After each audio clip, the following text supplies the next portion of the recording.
Good afternoon, everyone, and welcome to Thermopolis Bobcat Football. I'm Donnie Bjoris alongside Kevin Simpson. The Bobcats taking on the Lovell Bulldogs tonight in homecoming here at Leroy Hayes Field. Glad to have you with us.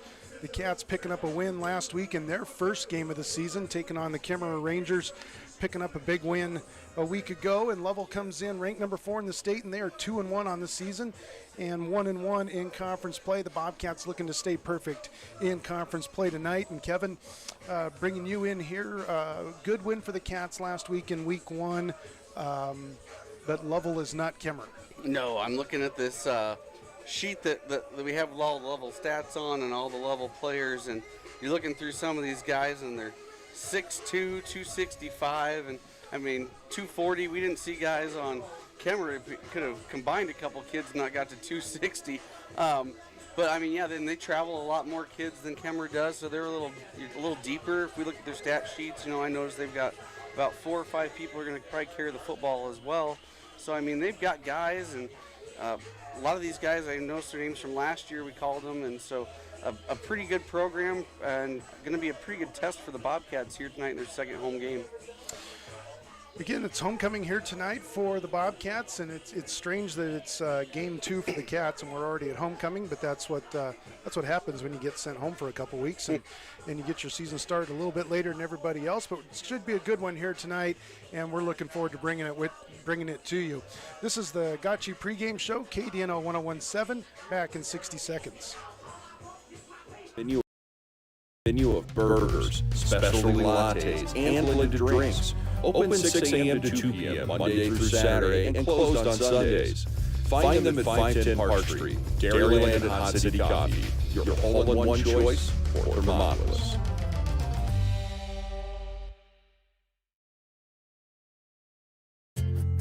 From one corner of the state to the other, over 82% of Wyomingites wear their seatbelts. And to the 18% who don't, we say, let's buckle up for life, Wyoming.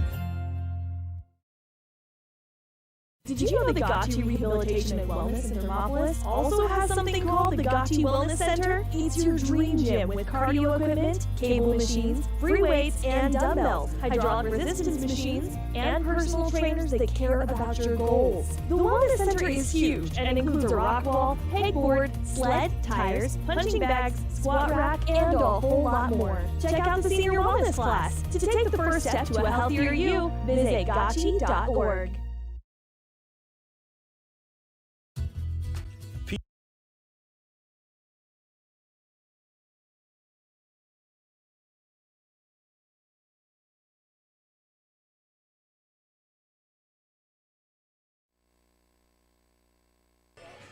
Welcome back to Thermopolis Bobcat Football and the Gotchi Rehab pregame show as the Bobcats getting set to take on the Lovell Bulldogs tonight. First of 3 in a row for the Cats against ranked opponents as Lovell comes in tonight ranked number 4 in the state. Bobcats will go on the road for the first time next week to take on a very good Cokeville team that's ranked, and then in a couple weeks we'll be back here to take on Lyman, who is currently the number 1 team in the state and defending state champions. So a tough 3-game stretch here for the Bobcats.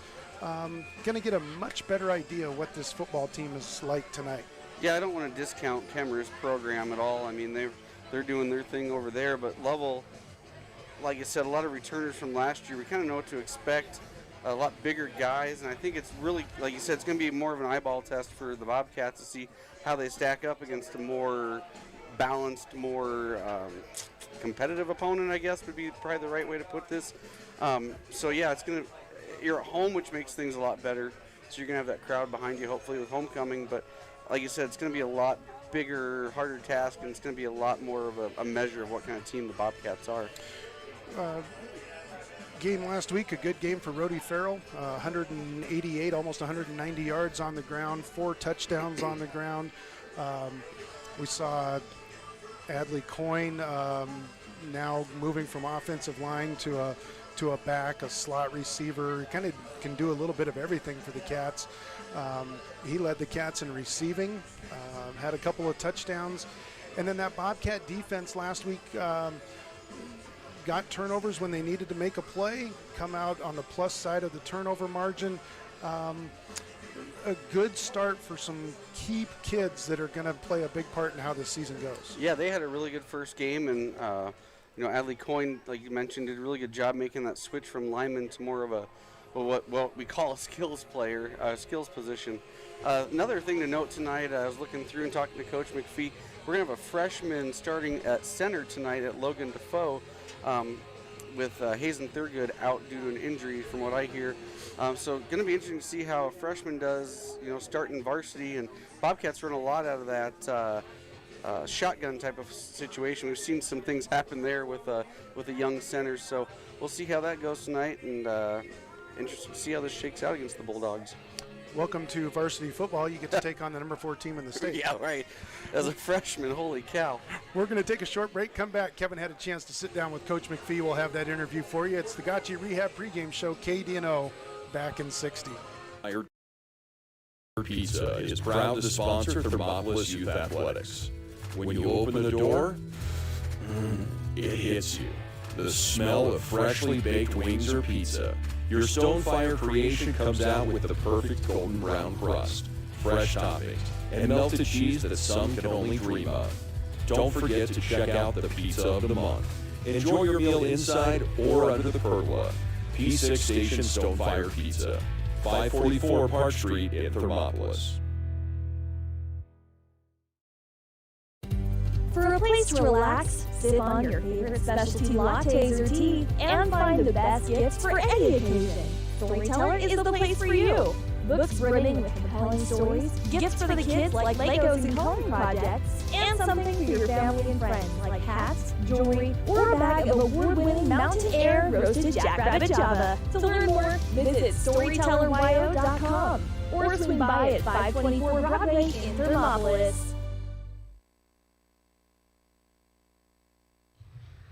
Kevin Simpson sitting down with head coach of the Bobcats, Matt McPhee. Matt, thanks for taking time out of your schedule today. Sit down and chit-chat. Let's get into it. Good opening win last week versus Kemmer, 41-14. I'd say it was a coming out party for Rody Farrell, but as he scored 4 touchdowns, but we kind of already know what Rody is. Maybe it was more of a surprise to see what Adley Coyne did out there on the field.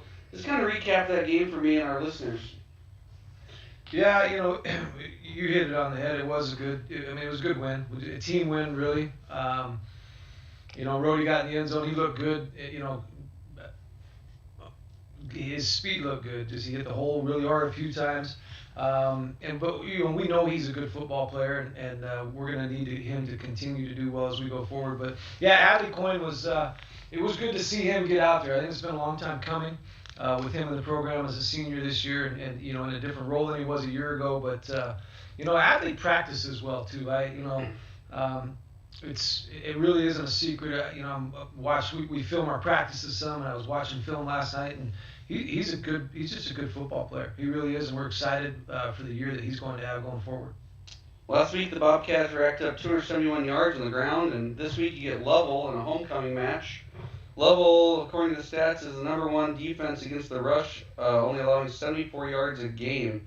So what are your keys to success in cracking that stingy Lovell rushing defense? Throw the ball.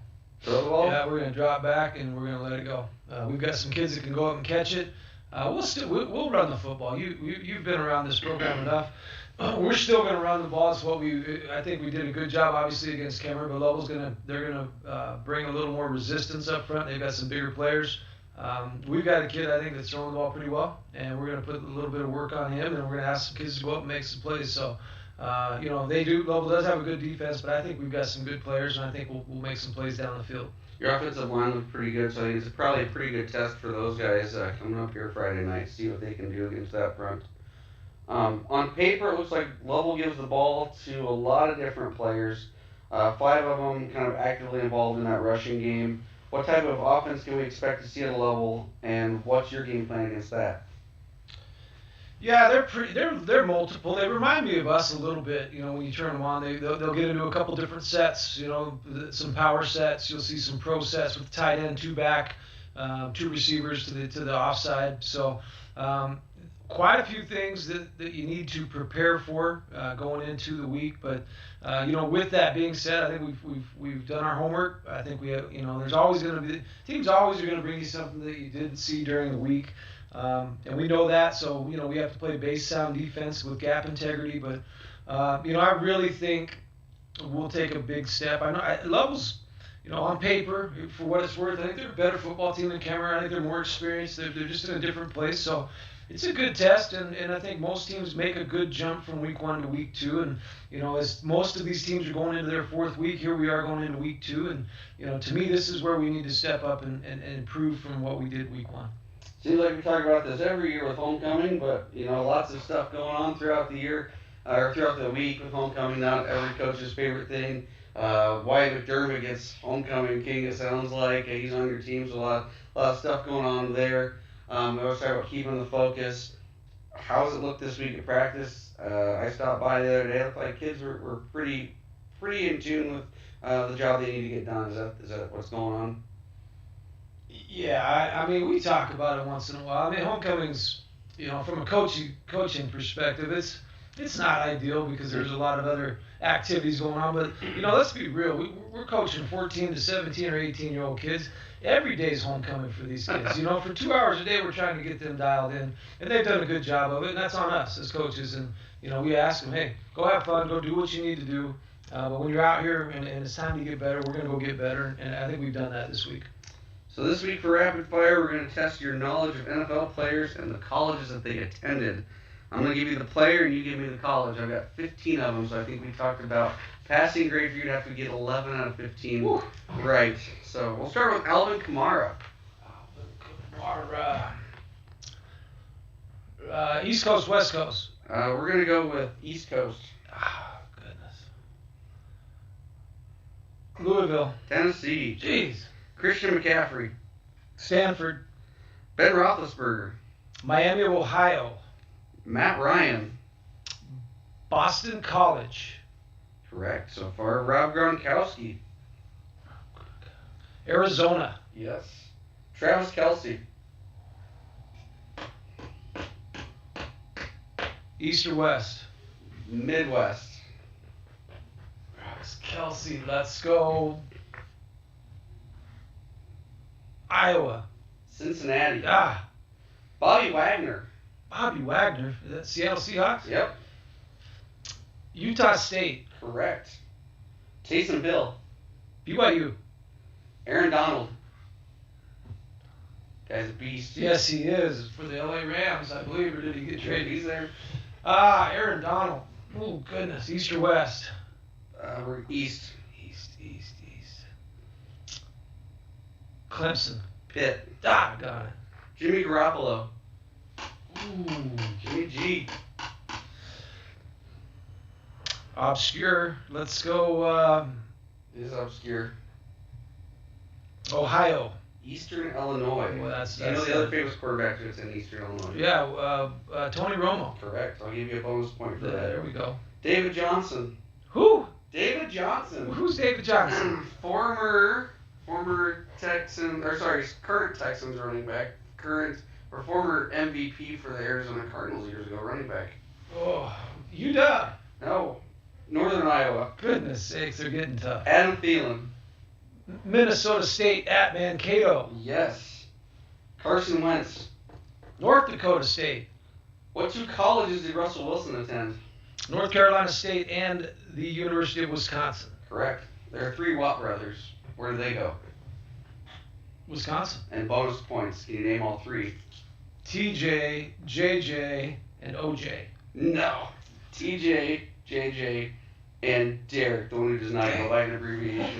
We're going to do 1 college pick since we have that Wisconsin stuff going on. We've got 1 game featuring 2 top 25 teams. Number 12 Notre Dame at number 18 Wisconsin. Wisconsin 6.5 point favorites. I know nothing about either of these teams other than the fact that Notre Dame has a slightly better tradition. Let's go with Notre Dame. I'm going to go with Wisconsin despite my wife liking Notre Dame. So there we go. Always good to talk to you, Coach. I appreciate your time. Good luck with your homecoming game versus the Lovell Bulldogs. Thanks, Kevin. Thermopolis Hardware and Mercantile is a proud supporter of Bobcats Athletics. There's so much more than a hardware store. You'll find Ashley furniture and decor perfect for your home. There's a great toy selection, as well as tools, kitchen items, grills, and a garden section. That means there's something for everyone at Thermopolis Hardware. Don't forget to check out their variety of custom cabinets, window shading, and flooring. Hi, I'm Karen with Thermopolis Hardware. Buy local, be local. Go Bobcats!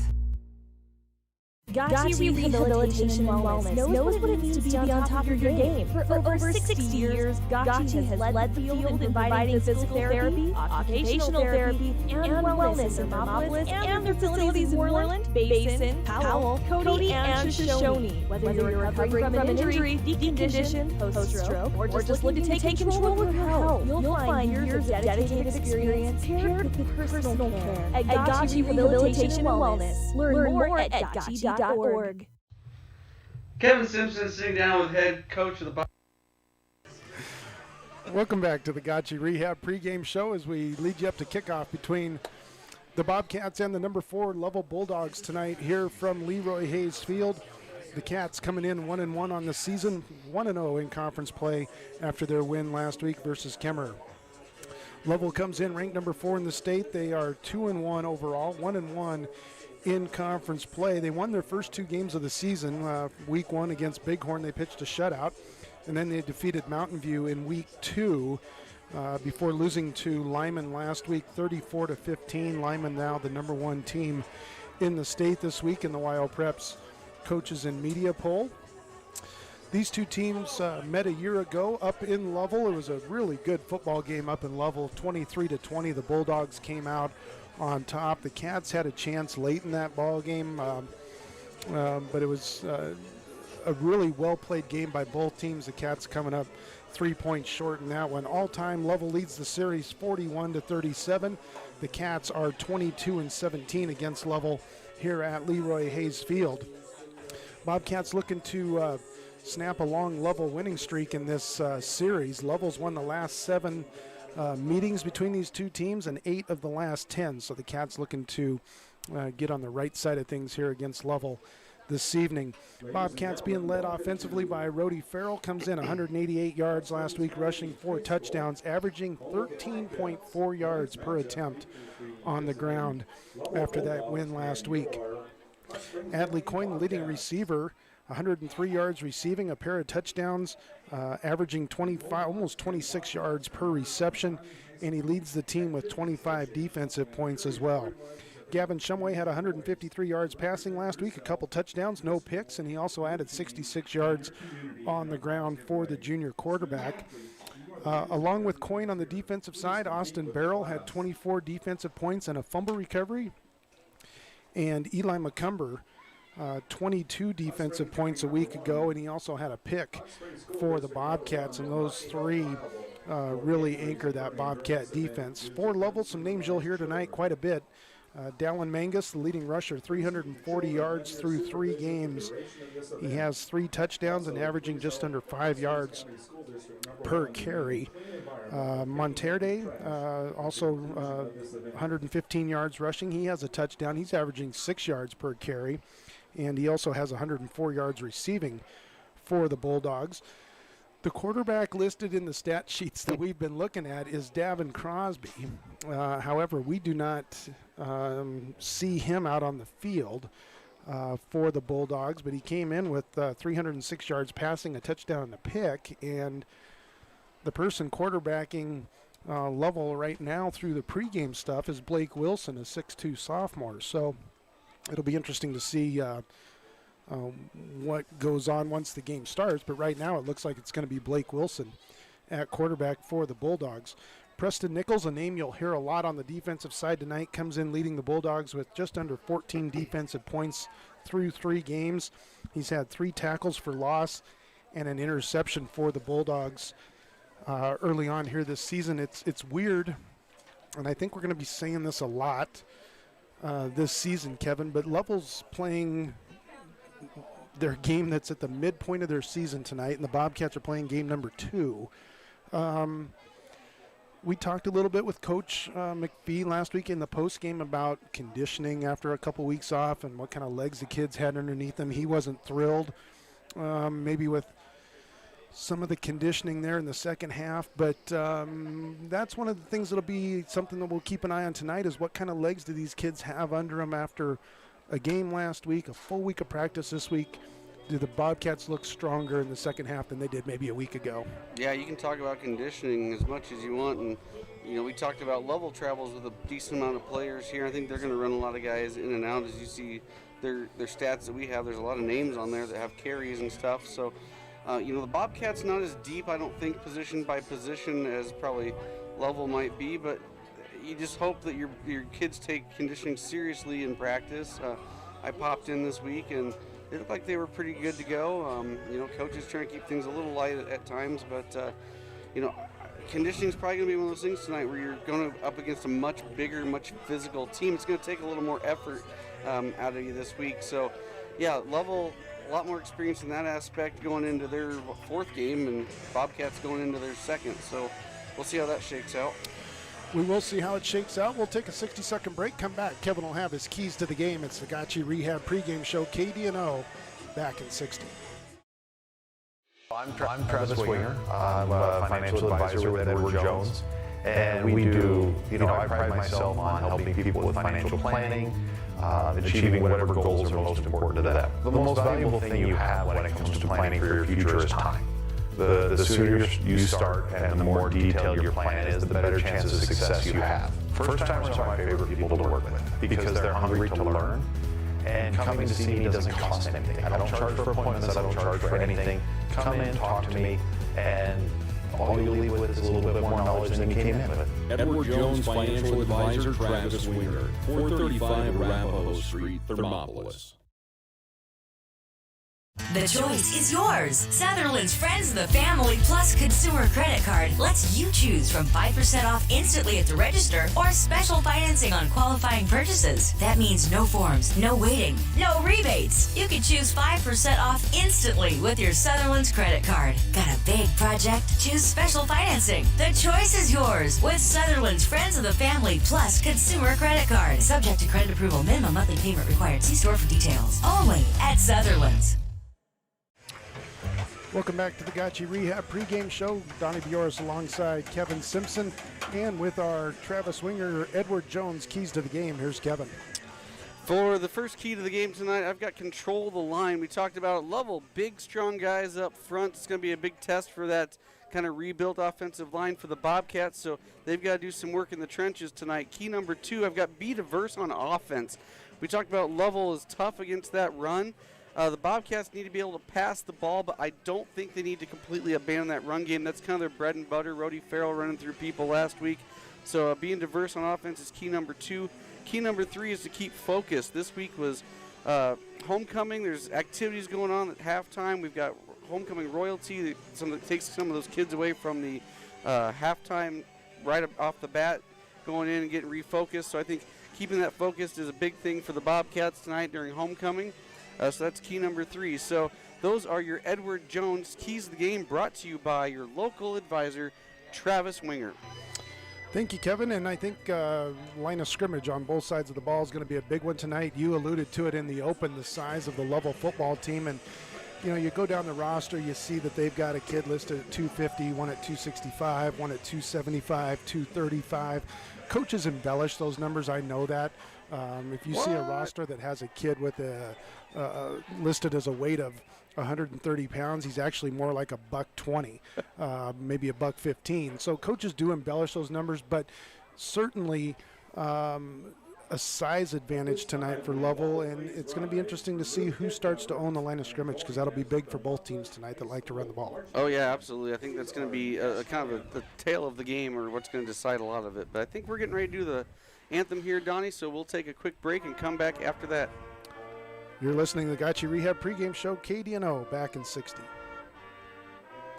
City Coffee. It's your destination for your coffee fix or the perfect spot for lunch.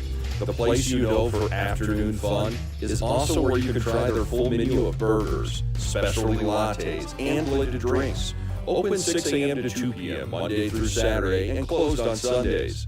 Find them at 510 Park Street, Dairyland and Hot City Coffee. Your all-in-one choice for Thermopolis.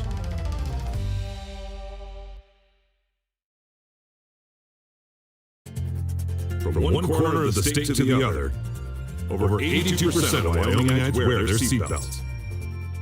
And to the 18% who don't, we say, let's buckle up for life, Wyoming.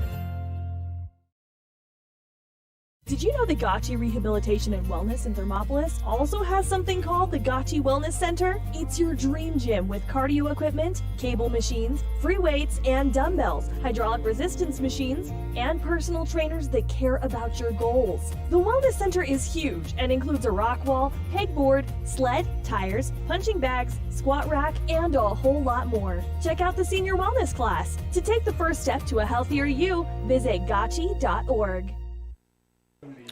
Welcome back to the Gotchi Rehab pregame show.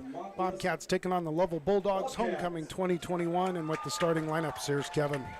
All right, we talked about that offensive line, so let's get started with them tonight. We've got freshman number 60 starting at center, Logan Defoe. At sophomore tonight, number 51, Carson Williams. After him, we've got senior number 61, Jack Sorensen. We also have senior number 72, Austin Barrel. And rounding out that offensive line, we've got senior number 55, Damian Gosnell. Moving on to your skills players, and again, we talk about positions are a little loose when we go here. Wide receiver, senior number 17, Jack Ream. Wide receiver, senior number 33, Eli McCumber will be opposite of him. Your halfback wide receiver combination, Adley Coyne, number 44. Another halfback wide receiver combo, senior number 12, Wyatt McDermott. And then your back, H-back tonight, featured running back is your junior number 11, Rody Farrell. And captaining the ship tonight, junior quarterback number 10, Gavin Shumway. And that is your Hot City Coffee starting lineup. So start your day with a Hot City Coffee, and that is your starting lineup brought to you by Dairyland and Hot City Coffee. Thank you, Kevin. As we have the Bobcat starters being introduced here at Leroy Hayes Field. It's always a busy week with homecoming. There's activities every week at the school. You got volleyball games, the Powder Puff football game.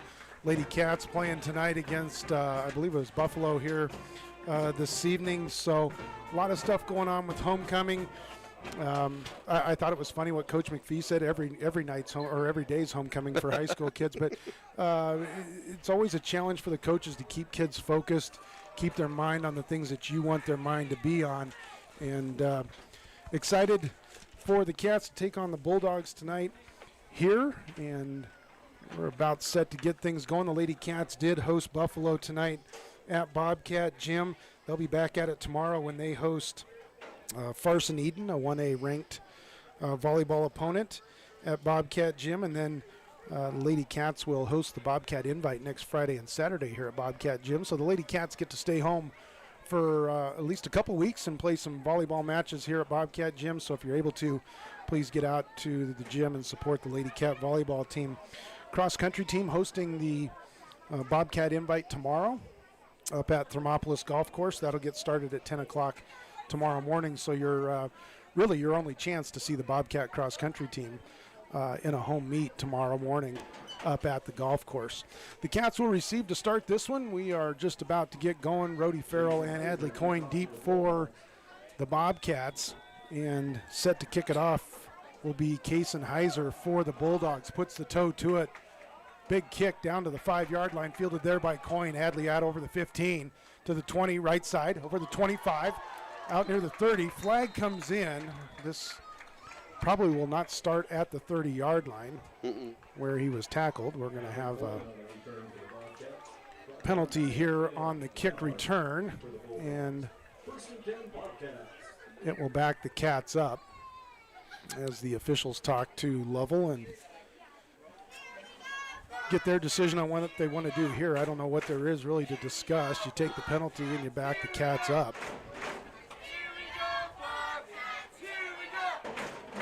Coyne made it out to the 30. It'd be a 25-yard return, but they're going to back things up to the 20, I believe. And that's where the Cats will start 1st and 10 from their own 20-yard line. I didn't see what the call was, either a hold. I believe it was a hold.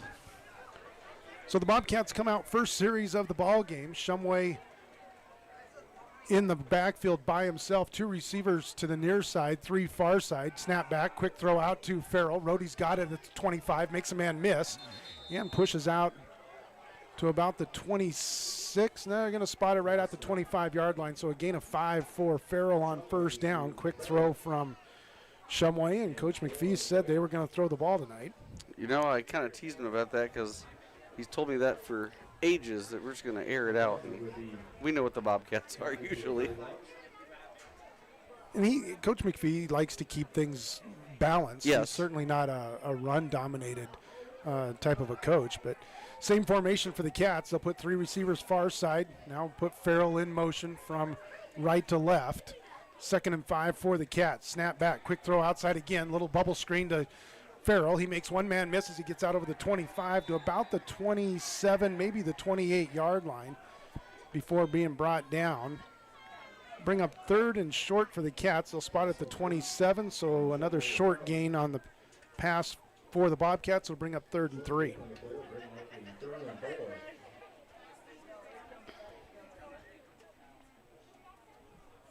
So 2 offensive plays, 2 passes for the Cats. We'll see if they maybe try to get Lovell thinking pass here and try to sneak in a run. 3 receivers to the near side. Now McCumber will go back to the left. Farrell in the backfield with Shumway.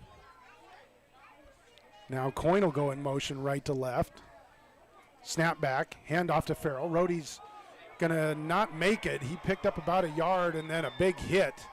Kason Heiser came in and stopped Rody about a yard shy of the first down. So to bring up 4th and 1.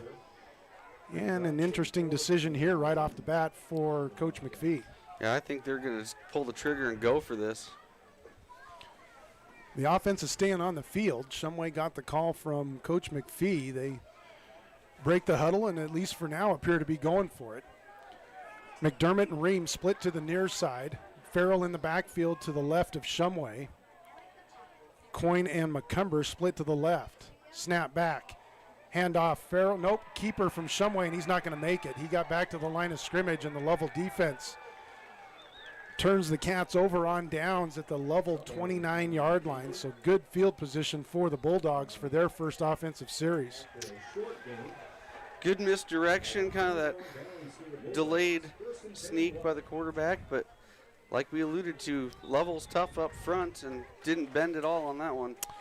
Yeah, tried to get somebody to bite on Rody, and one man did, but the interior of that Lovell defensive line held their ground. So the Bulldogs will take over 1st and 10 from their own. They're going to be spotted at the 28-yard line. It will be Blake Wilson under center. Wilson will toss it outside, right side, looking for a block. The back gets inside the 25, down to about the 20, now close to the first down. That was Ben Nichols on the carry, I believe. Nope, maybe that was 38. Preston Nichols. Check that. Preston Nichols with the carry and picked up 9. It'll be 2nd and 1. Ball spotted just inside the Lovell 20-yard line. Did you say that was 36 or 38? 38. 38, thank you. It's kind of an old-fashioned toss sweep there, and Nichols picks up 9. Lovell backs in the eye. Wilson under center. Receiver split to either side. Snap back. It'll be Nichols again. Nichols picking his way through. He's got the first down as he gets down to the 15-yard line. Tackle for the Cats. Eli McCumber on the stop, but it's a Lovell first down. 1st and 10 at the Bulldog 15-yard line. 9:13 to go on the Pinnacle Bank scoreboard, first quarter. Cats picked up 9 yards on their first possession, but couldn't get the first down.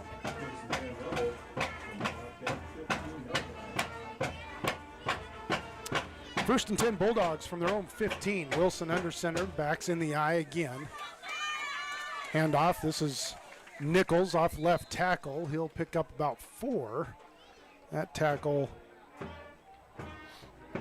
made by Adley Coyne of the Bobcats, coming in from his defensive end spot. It's about a 4-yard gain for Nichols. He's carried the ball all 3 downs.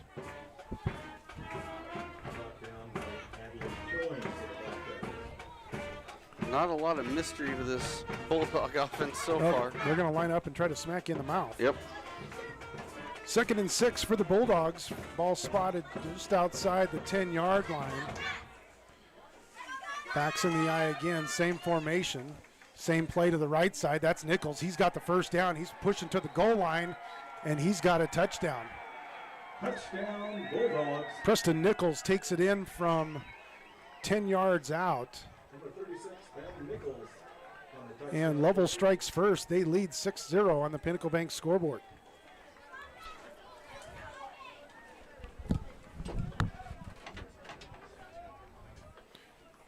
Kason Heiser will attempt the extra point, and Ben Nichols will be the holder.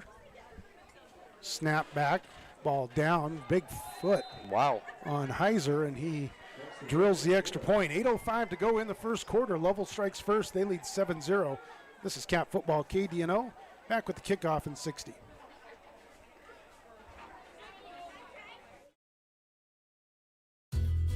P6 Station Stonefire Pizza is proud to sponsor Thermopolis Youth Athletics. When you open the door, it hits you. The smell of freshly baked wings or pizza. Your Stonefire creation comes out with the perfect golden brown crust, fresh toppings, and melted cheese that some can only dream of. Don't forget to check out the Pizza of the Month. Enjoy your meal inside or under the pergola. P6 Station Stonefire Pizza. 544 Park Street in Thermopolis. For a place to relax, sip on your favorite specialty lattes or tea, and find the best gifts for any occasion, Storyteller is the place for you. Books brimming with compelling stories, gifts for the kids like Legos and coloring projects, and something for your family and friends like hats, jewelry, or a bag of award-winning Mountain Air roasted jackrabbit java. To learn more, visit StorytellerWyo.com or swing by at 524 Broadway in Thermopolis. Welcome back. Bulldogs strike first, and Heiser with the kickoff. This one's headed toward the sideline, takes a big hop, and then goes out of bounds at about the 18-yard line, so that will be a penalty, and the Cats will get it 30 or 35, Kevin? 35, I believe. Kevin says 35. The officials are going out to the 30. That's why Kevin doesn't officiate anymore. Sorry, I have a visitor in the booth. No, that's why he still is a good official. They're taking it out to the 35. Well done, Kevin. Oh, man. So with the penalty, the kick going out of bounds, the Cats will have it for the second time from their own 35. Cats turned it over on downs on their first possession, picked up 9 yards. Shumway will stay in the gun. 3 receivers to the far side. McCumber, the lone receiver, near side. Now we'll bring Coyne in motion from left to right. Snap back. Shumway back to throw. Looking down the field. Got a man across the middle. That's caught. That's McCumber. He breaks out of a tackle inside the Lovell 35-yard line. Bobcat first down. And we've got an injured Bulldog in the backfield. Slow to get up. That's a 32-yard gain on that pass play from Shumway to McCumber. And that was a bullet, too. And a nice job by Eli to pick up extra yards after the catch. And on that last play, Thermopolis Bobcats cross midfield, and AARP Wyoming wants to remind you good things happen after 50. To see what's going on for folks over 50 in Wyoming, check out AARP Wyoming's Facebook page. Direct snap back to Farrell on first down, and Rhodey will fight back to the line of scrimmage, and it'll be 2nd and 10 for the Cats. They may give them credit for 1 yard there.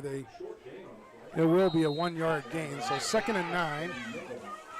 Officials timeout as we've got a think we got an equipment issue with one of the Bulldog linemen. Now he's got his helmet off and everything. Pat Harris, the umpire, stopped the clock, and Is that Pat out there? Riverton officiating Yep. crew. That is Pat Harris. Known Pat for a long, long time. Good official. Yep. Got everything redone here, so we're ready to go. 2nd and 9 for the Bobcats. As waiting for the Bulldog player to get his helmet buckled. We're ready to go. Shumway will go from under center. Farrell in the backfield. Now Coyne comes in motion. He'll take the toss, right side. Got blockers in front. Lowers the shoulder and gets down to about the 30-yard line. Another short gain on the ground for the Cats. It'll bring up 3rd and about 7 from the Lovell 30-yard line. Yards tough on the ground right now, Kevin. Yeah, I think we talked it to death. I think in the pregame, you know, that front line is going to be tough both sides for the Bobcats to go up against. 3rd and 7 for the Cats. They'll put Ream and Coyne to the left, along with McDermott. Snap back. Handoff will go to Farrell. Rhodey trying to get the edge left side. Steps around one man, gets inside the 25, close to the first down. It'll depend on the spot on that far sideline. I think he got enough on that spot. They're going to give him 8, it looks like. Yep, it will be an 8-yard gain and a Bobcat first down. Their second of the game. Good crowd here tonight for homecoming, and see, I believe that's Barb and Todd Rice across the way as well, sitting in the parking lot over there watching the ball game. Yep. 1st and 10 Cats from the Bulldog 22-yard line. Shumway again from the gun. Brings Coyne in motion right to left. Snap back, and we got whistles. We're going to have a false start, I believe, here. Timing was a little bit off on that play as Coyne came in motion. It's going to cost the Cats 5 yards on the procedure call to bring up 1st and 15. It's one of those timing plays, and ball didn't come out. And we saw the Cats run that formation a lot last week against Kemmer, where they bring Coyne in motion, and just as he crosses the face of Shumway, then the snap is supposed to come flying back. And it really is a timing play. And again, you got a freshman at center, so 1st and 15 Cats. 3 receivers to the near side. Farrell in the backfield with Shumway. Snap back goes through Shumway's hands. He's still loose. He missed picking it up, and the Bulldogs fall on it. Cats with their first turnover of the season. Shumway tried to pick it up and make a play and didn't get it cleanly, and the ball stayed on the turf, and the Bulldogs with the recovery, and first turnover of the season for the Bobcats, and this one stings. They were driving, and then they had that 5-yard false start penalty, and just kind of got out of sort there. And it's kind of one of those things where you just need to minimize your damage and maybe just fall on that football. He had about 4 Lovell Bulldogs barreling down on him. Bulldogs will take over on their 38, 1st and 10, and different quarterback in for the Bulldogs. They'll go from the gun. Snap back, thrown outside to Nichols, and he's hit as soon as he caught it.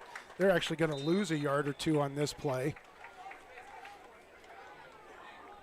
Heiser back at quarterback this series for the Bulldogs.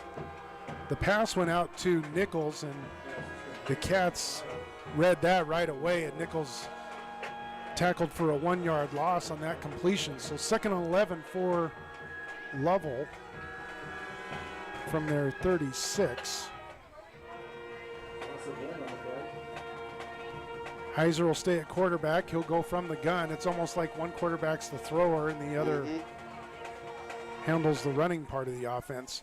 Jet sweep right side, trying to get to the edge, and getting around a Bobcat and out over the 40 was Amos Monterde. He's second on the team in rushing yards on that jet sweep. He picks up about 5-6 yards. It's going to bring up 3rd and 6 for Lovell from their 42. need to get out to the 48-yard line. Cats trying to make a stop after the turnover. 4:05 to go first quarter. Lovell leads 7-0 on the Pinnacle Bank scoreboard. Heiser will stay in the gun. Receiver to either side. Nichols in the backfield. Now Monterde in motion. Fake the jet sweep. Nichols keeps it himself. Big quarterback pushes ahead. He's going to be short of the first down, but maybe we got a flag over on the far side as well. Looks like the Cats might have lined up offside. Looked like the official was looking for a number on a Bobcat. Personal foul, face mask on the Bobcats, so this will give Lovell the first down on the penalty because Nichols was about 1.5 yards short. Nope, 5-yard penalty. Either way, it's still a first down for the Bulldogs as the ball spotted at the Bobcat 48. So instead of forcing Lovell to make a decision on fourth down, the Cats with the penalty, and Bulldogs with a fresh set of downs. 3:34 to go first quarter. Heiser in the gun. Nichols to his left. Monterde in, different back in motion. He'll take the jet sweep, makes a cat miss, gets inside the 45. Nice job there. That was Adnan Khan, the ball carrier, and he picks up 6 yards on the jet sweep. Put his foot in the ground and made one Bobcat miss and turned it upfield for 6 yards. There's that plethora of ball carriers we kind of talked about in the pregame. A lot of people are going to touch the ball tonight, I think. 2nd and 6 for Lovell from the Bobcat 42-yard line. Monterde in motion. Fake the handoff. Back to throw is Heiser. Looking down the field. Floats one. Has a man and then broken up. Nice play there. Jessen Bassey coming over to break up the pass. Had a man open for a second, but that ball just stayed up in the air for so long. Kind of a floater as he was trying to get it to MacArthur, and Bassey, nice job of closing and knocked the ball away. Yeah, good job on the backside there. You're kind of staying disciplined, and good job by the defensive back. Not as big an arm as I thought Heiser might have. He's a good-sized kid, but that pass had a lot of air underneath it, and it looked like it was a lot of work for him to get it down the field. 3rd and 4 for the Bulldogs. Monterde in motion. Heiser will keep it himself, and he's going to be short of the first down, but on the Bobcat side of the field, I would guess Lovell's going to go for this. He's going to be 2.5, almost 3 yards shy of the first down.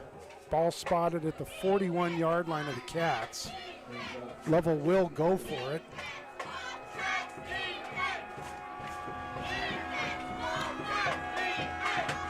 Nichols back into the game in the backfield, and a overshift ball on the ground and fallen on, and Heiser mishandled the snap, trying to catch the Cats out of sorts there. They went unbalanced with the offensive line, and Heiser almost acted like he wasn't ready for the snap. It went through his hands. He fell on it back at the Cat 46-yard line, and so Lovell will turn it over on downs, and the Bobcats will take over 1st and 10. Bobcat defense stepping up when they needed to there. Good sequence there. Both teams kind of seem out of sorts here a little bit, so let's see if the Bobcats can regain their composure here and put a drive together.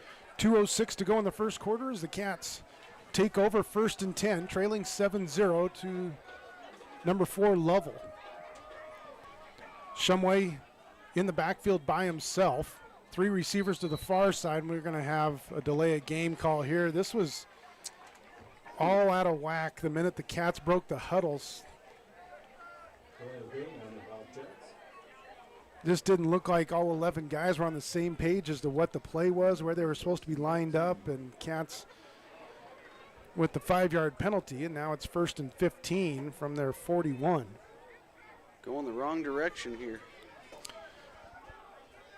3rd penalty on the Bobcats. 4th penalty, thank you. Cats will put 4 receivers to the near side. Shumway in the gun, now brings Coyne in motion right to left. Snap back, quick throw outside. That's caught. Out over the 45, makes a man miss into mid Bulldog territory. On the run is Rody Farrell. He's at the 20, the 10, the 5. Touchdown Bobcats. Rody Farrell, 59-yard touchdown. And the Cats an extra point away from tying it up here against Lovell. Wow. Just, again, it was kind of almost like a bubble screen type of a play to the outside. We saw that in that first drive, and good job by the purple shirts getting down the field and blocking. Extra point up from McCumber is good. And with 1:54 to go in the first quarter, the Bobcats tie it up at 7. This is Bobcat football, KDNO, back with the Cat kickoff in 60. Thermopolis Hardware and Mercantile is a proud supporter of Bobcats Athletics. There's so much more than a hardware store. You'll find Ashley furniture and decor perfect for your home. There's a great toy selection, as well as tools, kitchen items, grills, and a garden section. That means there's something for everyone at Thermopolis Hardware. Don't forget to check out their variety of custom cabinets, window shading, and flooring.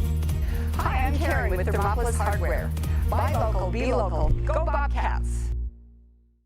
Gotchi Rehabilitation and Wellness knows what it means to be on top of your game. For over 60 years, Gotchi has led the field in providing physical therapy, occupational therapy, and wellness in Thermopolis and their facilities in Moreland, Basin, Powell, Cody, and Shoshone. Whether you're recovering from an injury, decondition, post-stroke, or just looking to take control of your health, you'll find years of dedicated experience paired with personal care at Gotchi Rehabilitation and Wellness. Learn more at Gotchi.org.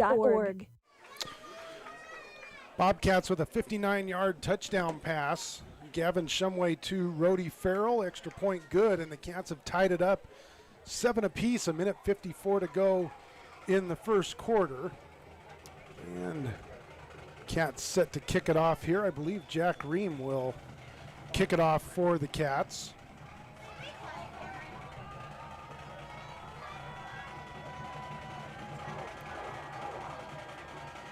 Ream to the football, and a short onside kick. It's rolling around on the ground and picked up there at the 40-yard line is where they'll spot it. That was Ben Nichols falling on it for the Bulldogs.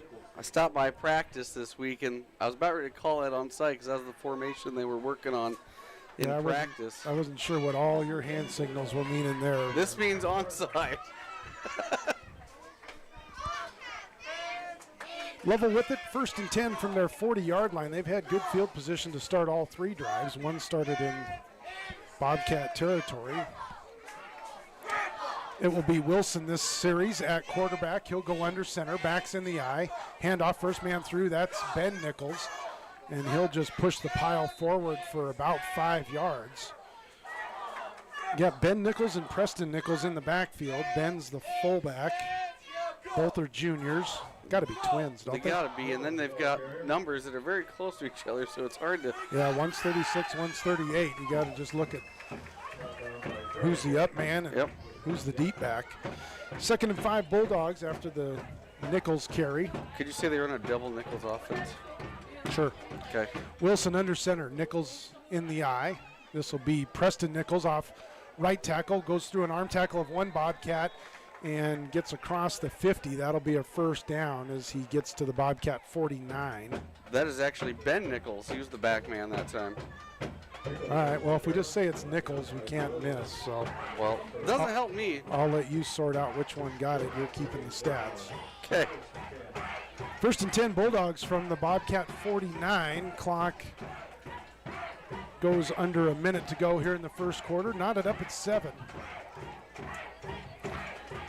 Receiver to either side, backs in the eye, Wilson under center.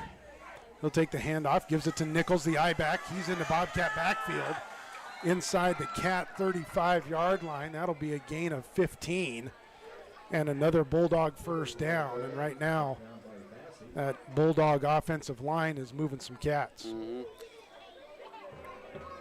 They're just going to get up there and start pushing people around. See if they got one more play in them here before the end of the quarter.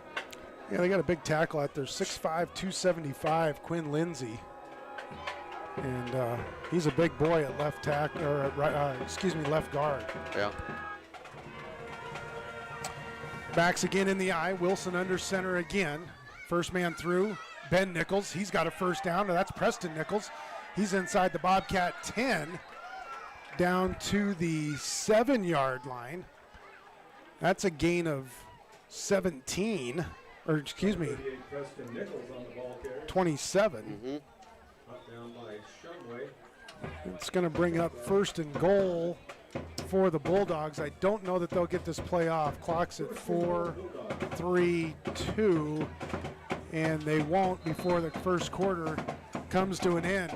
Cats get a late touchdown. We're tied up at 7, but the Bulldogs are threatening. This is Camp Football KDNO back with the second quarter after this timeout. I'm Travis Winger. I'm a financial advisor with Edward Jones. And we do, I pride myself on helping people with financial planning, achieving whatever goals are most important to them. The most valuable thing you have when it comes to planning for your future is time. The sooner you start and the more detailed your plan is, the better chances of success you have. First timers are my favorite people to work with because they're hungry to learn, and coming to see me doesn't cost anything. I don't charge for appointments, I don't charge for anything. Come in, talk to me, and all you'll leave with is a little bit more knowledge than you came in with. Edward Jones Financial Advisor Travis Winger, 435 Arapahoe Street, Thermopolis. 7-7 as we get ready to start the second quarter. Lovell with an early touchdown to start the scoring, and the Bobcats with a late touchdown in that first quarter to tie it up. But Lovell with 1st and goal at the 5-yard line as we get ready to start the second quarter. And kind of two different styles here, Kevin. One team likes to line up and smack you in the mouth, and the other more of a big play chunk type of offense. Yeah, I mean, we talked about that play that Rhodey broke, and we weren't quite sure that was going to go. Rhodey made that good move to the inside and then cut it back on the outside. Yeah, you can kind of see the difference. Bobcats really going empty backfield a lot tonight and going to spread you out and try to go fast. And Lovell's just going to say, hey, we're going to line our guys up front and you come get us. Wilson will stay in at quarterback as it's Preston Nichols and Monterde now in the backfield in the I. Monterde, the I back. He will get the handoff on 1st and goal from the 5. He's going to get to about the 4 and then pushed backwards by 3 Bobcats. Austin Barrell in on the tackle along with Eli McCumber. Gain of 1. It'll be 2nd and goal from the 4. Just underway in the second quarter.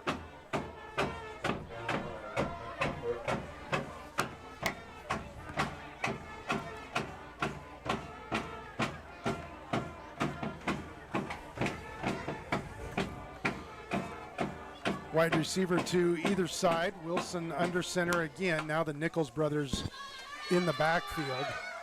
First man through gets the handoff. He pushes the pile forward, and he's in for the touchdown.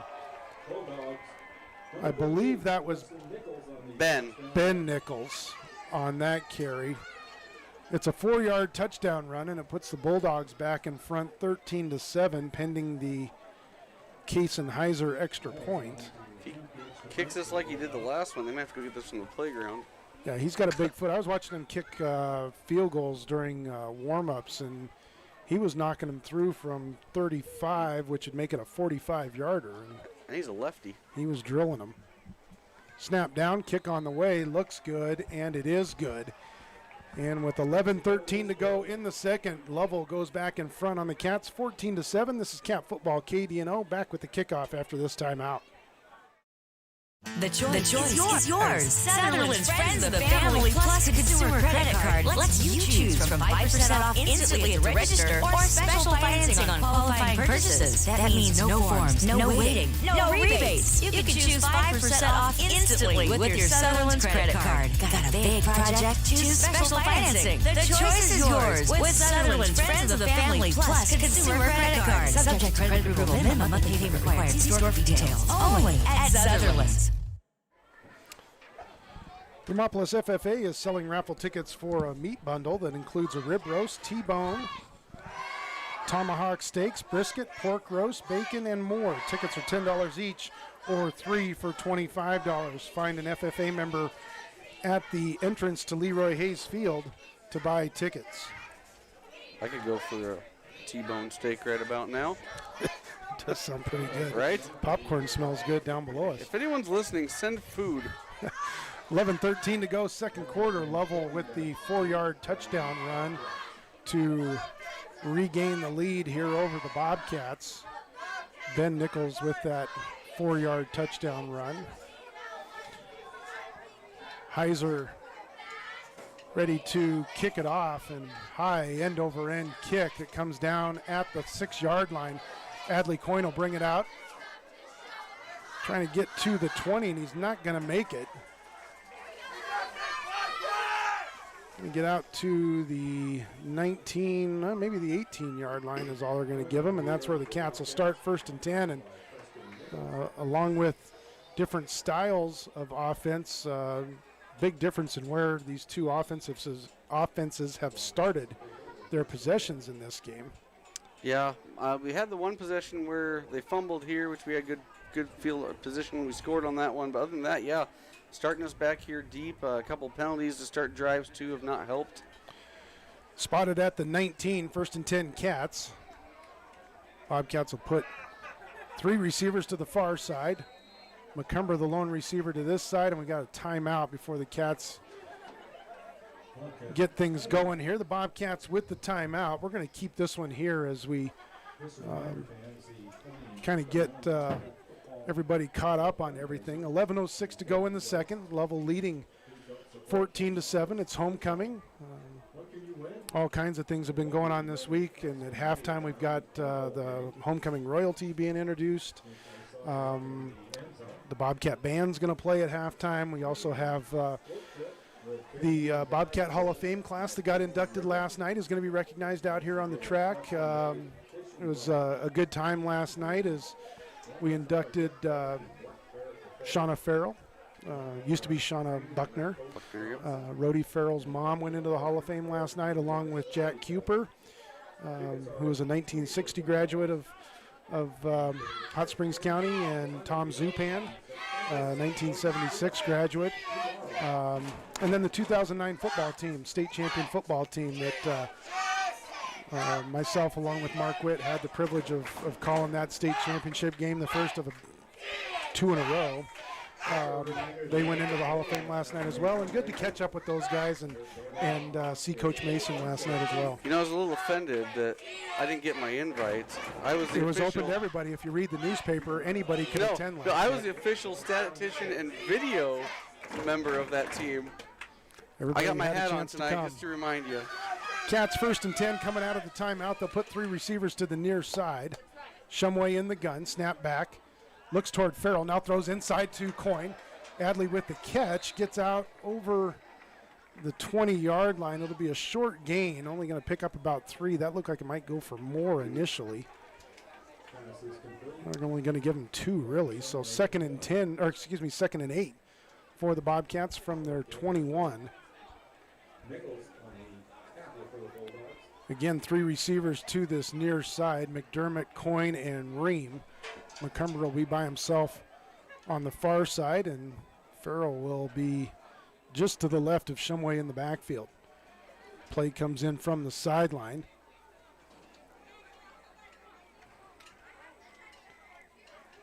Snap back, direct snap to Farrell, and Lovell read that, and Rhodey's going to lose a yard on the play as he gets only to the 20-yard line. Direct snap to Rhodey, and it's going to bring up 3rd and a long 9 for the Cats here. That's the 2nd direct snap, and Lovell's been all over Mr. Farrell on the ground so far. Yeah, you think 4 touchdowns last week kind of opened up some eyes and got somebody's attention. We might want to account for that kid. 3rd and 9 for the Cats. Again, 3 receivers to the near side. Farrell and Shumway in the backfield.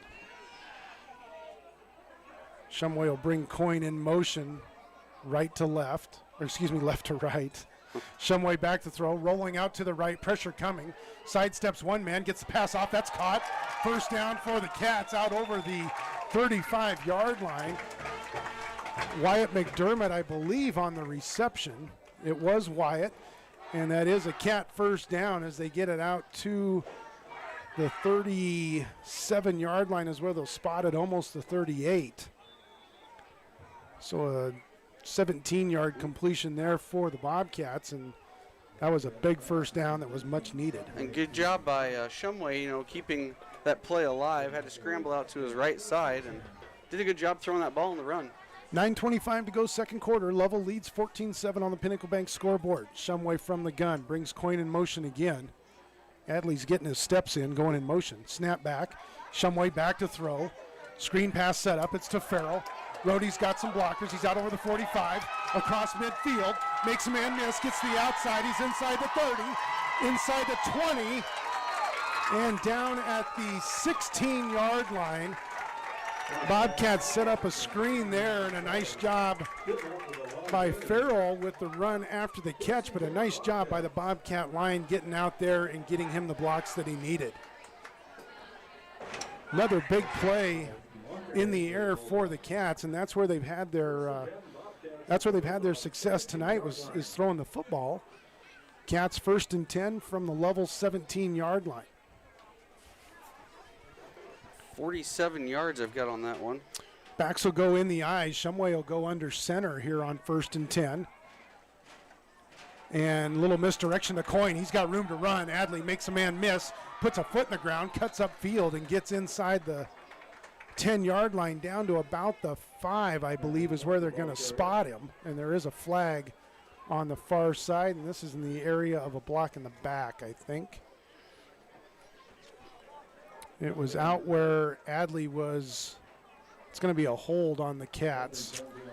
Out where Adley put his foot in the ground and cut up field, and the Bobcats going to get called for the hold, and this will cost the Cats 10 from the spot of the foul, so it'll take the ball out to the 22-yard line, I believe. It'll be 1st and 16. About 14, maybe close to 15 yards from that spot. Spotted about the 16, I think. Or excuse me, the 20. Jeez. 21. Shumway from the gun. Tighter formation for the Cats. They'll put McDermott in motion. Shumway will roll to the right, throws back to the left, has a man but through his hands. A little bit too tall for McCumber. It was read well there by Heiser. He was right on McCumber's hip. I didn't want to jinx it earlier, but that would be Shumway's first incompletion of the game. He had been 7 for 7 prior to that. 2nd and 10 for the Bobcats.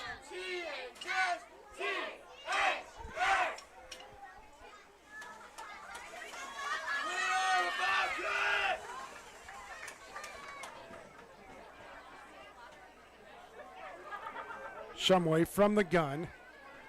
3 receivers to the near side. Shumway back to throw. Across the middle. Has a man and right through his hands. That's Rhodey Farrell that had the pass go in and out of his mitts. I think Rhodey was looking over his shoulder to see who was chasing him on that play. 3rd and 15 Bobcats. 8:34 to go in the first half. Bobcats trail Lovell 14-7. Cats facing 3rd and we're going to call it 15.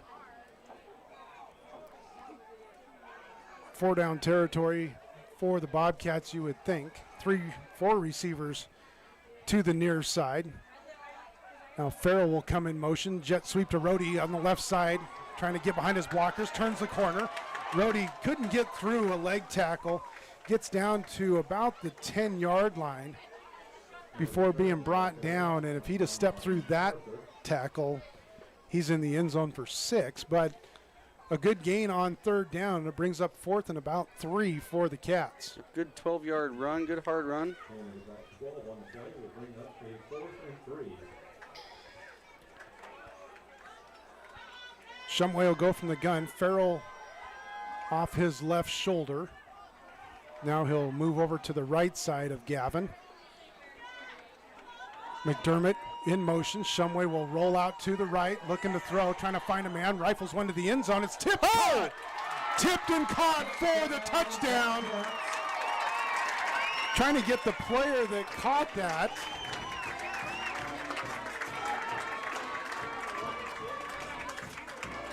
Was it Coyne? Adley Coyne with the catch off the tip. Gavin might have forced one a little bit there. There was a lot of bodies in that corner of the end zone. The ball got tipped up in the air, and a nice job by Adley Coyne staying with it, and the Cats an extra point away from tying it up. And whistles will stop this. It looked like a Lovell player jumped early, but we'll see. And I'm not sure what receiver that it tipped off the front receiver, which might have been McCumber, and there was Adley behind him. We're going to say the Bobcats with a false start, so back the Cats up 5, so this extra point comes from the 15, so it'll be a 25-yard extra point for Owen McCumber, and whistles again stop this. And a timeout called by the Bobcats. Cats might be thinking now maybe we're going to go for 2 since this extra point's a little bit longer. Yeah. I don't know what kind of leg McCumber has. 7:42 to go in the second quarter, and just to get all that cleared up there at the end, it goes as a 12-yard touchdown pass. Shumway to Coyne off of the tip.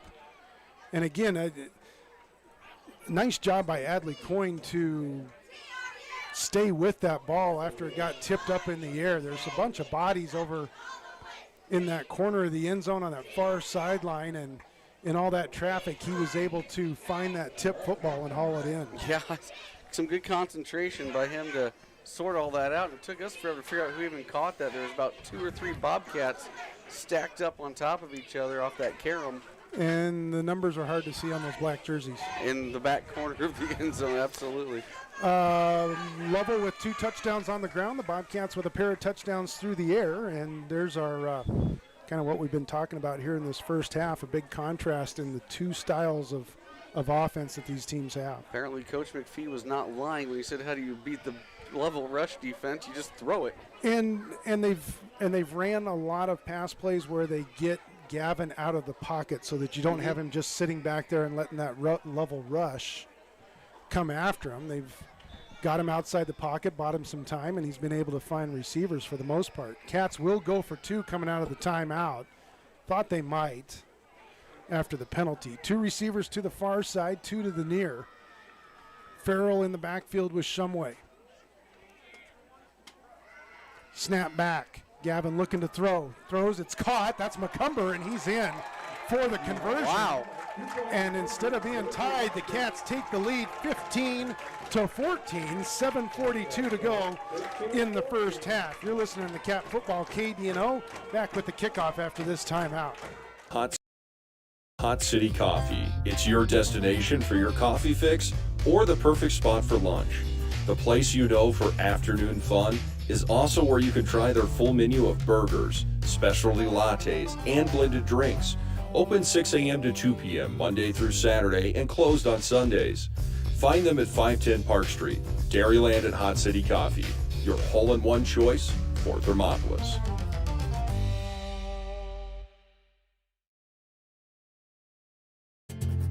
From one corner of the state to the other, over 82% of Wyomingites wear their seatbelts.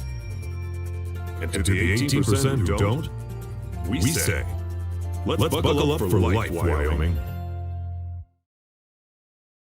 Did you know they got... Welcome back to Bobcat football. The Cats taking the lead here with 7:42 to go in the first half, 15-14 after the 2-point conversion. Shumway to McCumber on that conversion, and instead of being tied, the Bobcats with the 1-point lead. Shumway to McCumber. See, it's a good one. Okay. Come on, music fans. Ream with the kick, short kickoff that bounces, picked up at the 35 and brought out over the 40, and good starting field position again for the Bulldogs. They've had good field position this entire first half, and they'll start on their own 42. On the return for the Bulldogs. Down to a point. First and 10 Bulldogs.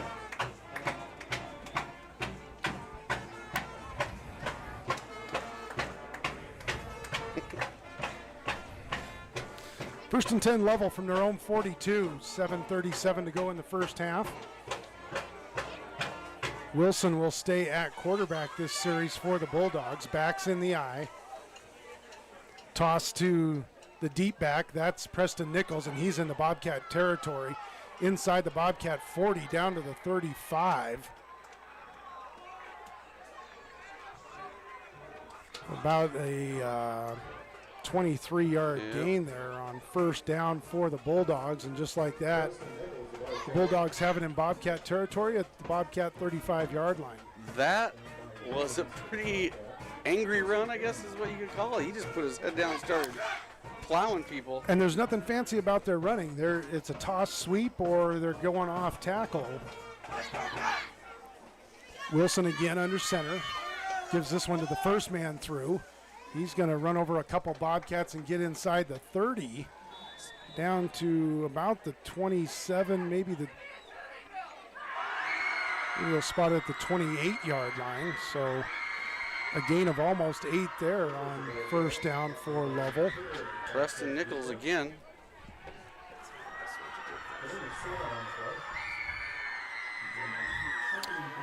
Second and 2 for the Bulldogs. From the Bobcat 28-yard line. Wilson, second man through, gets it.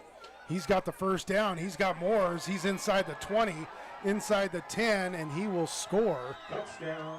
And that's Preston Nichols again for the Bulldogs. And just like that, Lovell back in front. 6:26 to go. That drive took a little over a minute and 10 seconds. And it was all on the ground for the Bulldogs. I had 27 yards on that carry. And that was just a couple big chunk plays. And Nichols he's a little gassed. He carried the ball every down on that series, and he's the holder on extra points. And he had hands on knees, and he's getting a workout here in the first half. Kaysen Heiser with the extra point, and it is good. And Lovell goes back in front, 21-16, 6:26 to go in the first half. This is Cat Football KDNO, back with the Lovell kickoff after this timeout. Listen, Thermopolis also has something called the Gotchi Wellness Center. It's your dream gym with cardio equipment, cable machines, free weights and dumbbells, hydraulic resistance machines, and personal trainers that care about your goals. The Wellness Center is huge and includes a rock wall, pegboard, sled, tires, punching bags, squat rack, and a whole lot more. Check out the Senior Wellness class. To take the first step to a healthier you, visit gotchi.org. Bobcats find themselves playing catch-up again here in the first half as they trail 21-16, 6:26 to go in the second quarter. And it's been a long first half. We were just talking during the break with the 37 points being put up already. We're only halfway through the second quarter. The stops for penalties and everything else. This first half is really drug on. And no one's brought us steak. If you're waiting for that, it ain't going to happen. Yeah.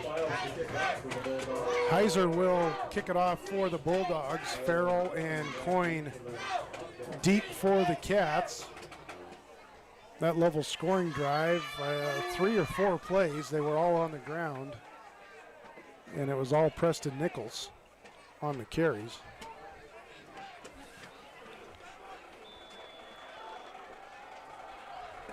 Heiser has it teed up, approaches the football, puts the toe to it. High end over end kick that Coyne will take at the 10-yard line.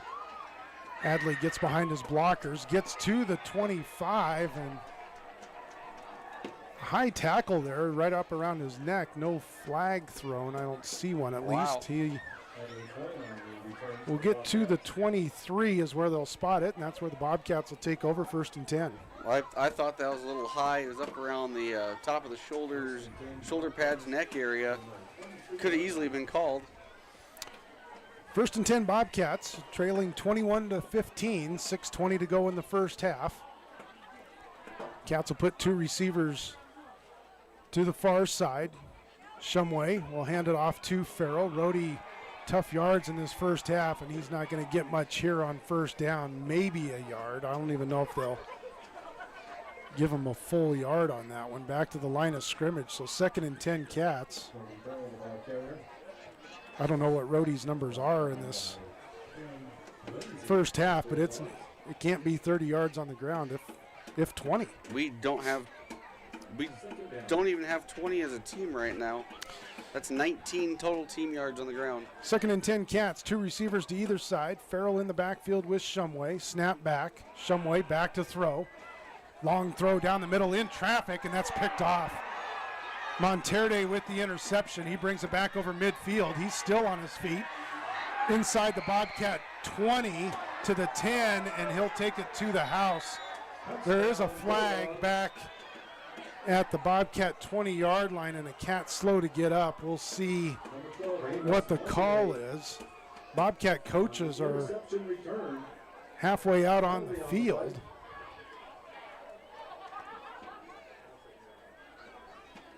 I don't know if we had a blindside block there thrown on that return. If it's on Lovell, it'll take away a pick 6. They will have the interception. This penalty happened on the return, I believe. Well, if we see this fist signal, we know what that means this time. They're backing Lovell up. Yeah, I believe it was on the interception return, so I think it's going to stay Lovell football. Yep, it's the blindside block. Yep.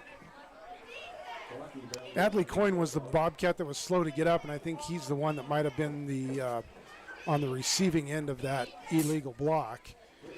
But the second Bobcat turnover of this first half gives the Bulldogs the football at the Bobcat 35 after the interception. So a fumble and an interception for the Cats after being clean last week against Kemmer. And that's the first penalty I've got on the books for Lovell tonight. 5:25 to go in the second quarter. Lovell with the 6-point lead, and Lovell still hasn't broken the huddle here, and they're going to take a delay of game. Nope, they got a timeout right before the delay came in. We'll take the timeout as well. 5:25 to go in the first half. Lovell with the football. This is Cat Football, KDNO, back after this timeout. P6 Station Stonefire Pizza is proud to sponsor Thermopolis Youth Athletics. When you open the door, it hits you. The smell of freshly baked wings or pizza. Your Stonefire creation comes out with the perfect golden brown crust, fresh toppings, and melted cheese that some can only dream of. Don't forget to check out the Pizza of the Month. Enjoy your meal inside or under the pergola.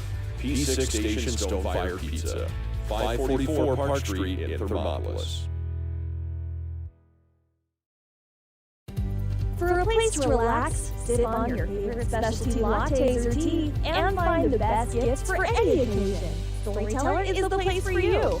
Books brimming with compelling stories, gifts for the kids like Legos and coloring projects, and something for your family and friends like hats, jewelry, or a bag of award-winning Mountain Air Roasted Jackrabbit Java. To learn more, visit StorytellerWyo.com or swing by at 524 Broadway in Thermopolis. 1st and 10 for Lovell after the Bobcat interception. Bulldogs from the Bobcat 35. Lovell using timeout here. Wilson under center. Will toss it outside to Monterde. Left side, he's got the corner. He's got wheels. He's into the Bobcat backfield, and he's going to take this to the end zone from 35 yards out. One play, and Lovell increases their lead over the Bobcats. Monterde doesn't have a lot of size, but he has got some speed, and he got to the edge quickly. Yeah. That's all I can say about that. That was fast. They put him as a deep back a couple times, and they did it again there. And again, it was just a toss sweep to the outside, but he was able to get to the edge. Back-to-back scoring plays for Lovell here. Heiser on for the extra point. Nichols will hold. Snap is good. Kick on the way. And it is no good. Missed it wide to the left. 5:15 to go in the first half. Lovell now leads the Bobcats 27-15. This is Cat Football KDNO back with the kickoff after this timeout. Thermopolis Hardware and Mercantile is a proud supporter of Bobcats Athletics. There's so much more than a hardware store. You'll find Ashley furniture and decor perfect for your home. There's a great toy selection, as well as tools, kitchen items, grills, and a garden section. That means there's something for everyone at Thermopolis Hardware. Don't forget to check out their variety of custom cabinets, window shading, and flooring. Hi, I'm Karen with Thermopolis Hardware. Buy local, be local. Go Bobcats!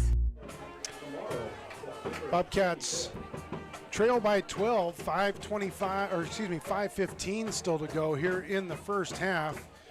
Lovell with a one-play scoring drive from 35 yards out. Monterde with the touchdown run.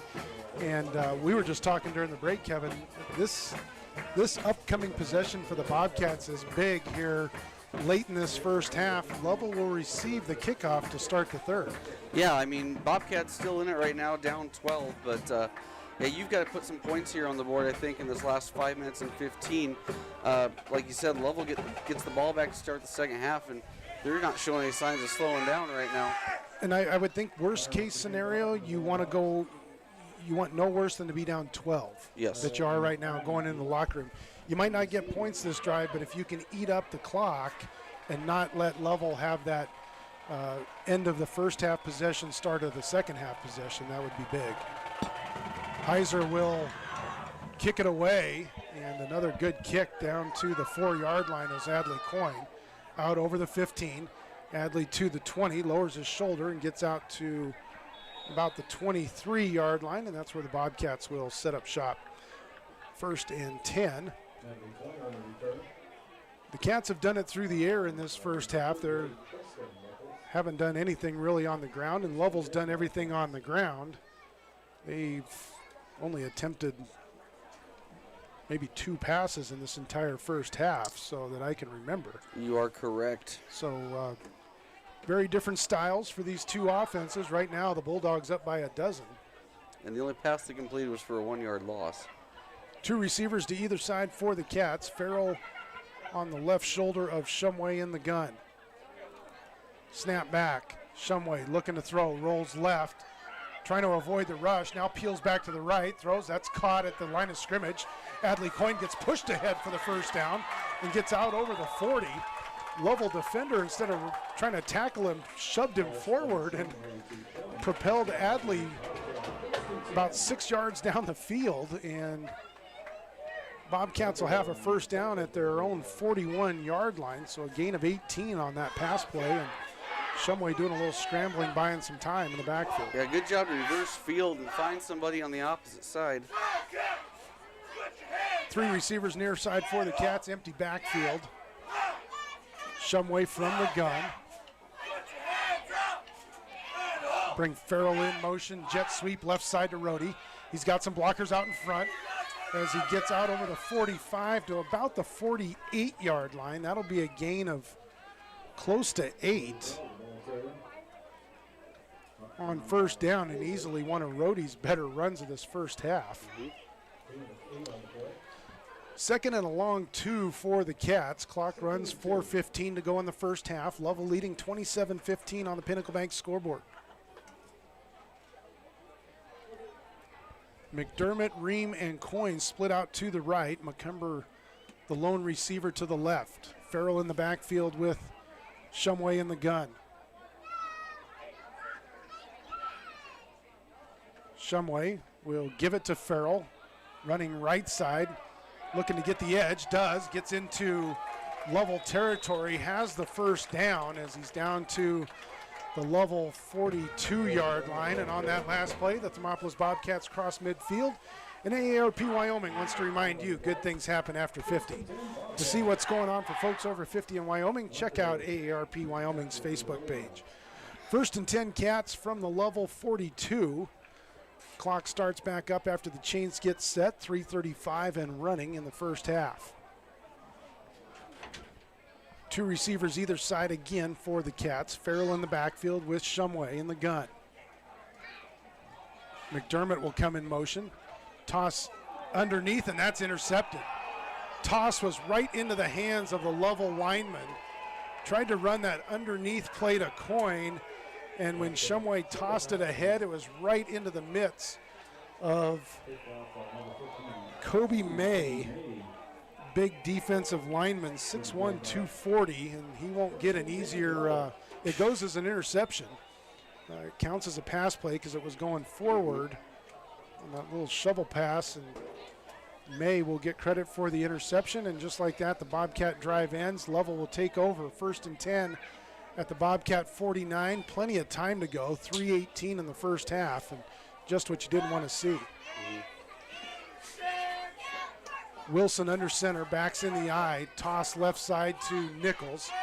He's got the edge and then slipped as he got inside the 45, goes down at the 41-yard line. He'll be about 2 yards shy of a first down. Clock runs, 3 minutes to go in the first half. That shovel pass, if you watched any NFL football this last weekend, you saw that Colts game. Carson Wentz kind of did the same exact thing. 2nd and 2 for the Bulldogs. Wilson will go under center, and Lovell a little confused on who's supposed to be where. Monterde, the deep back, in the eye. He'll get the handoff as he runs into Wilson. Wilson will keep it.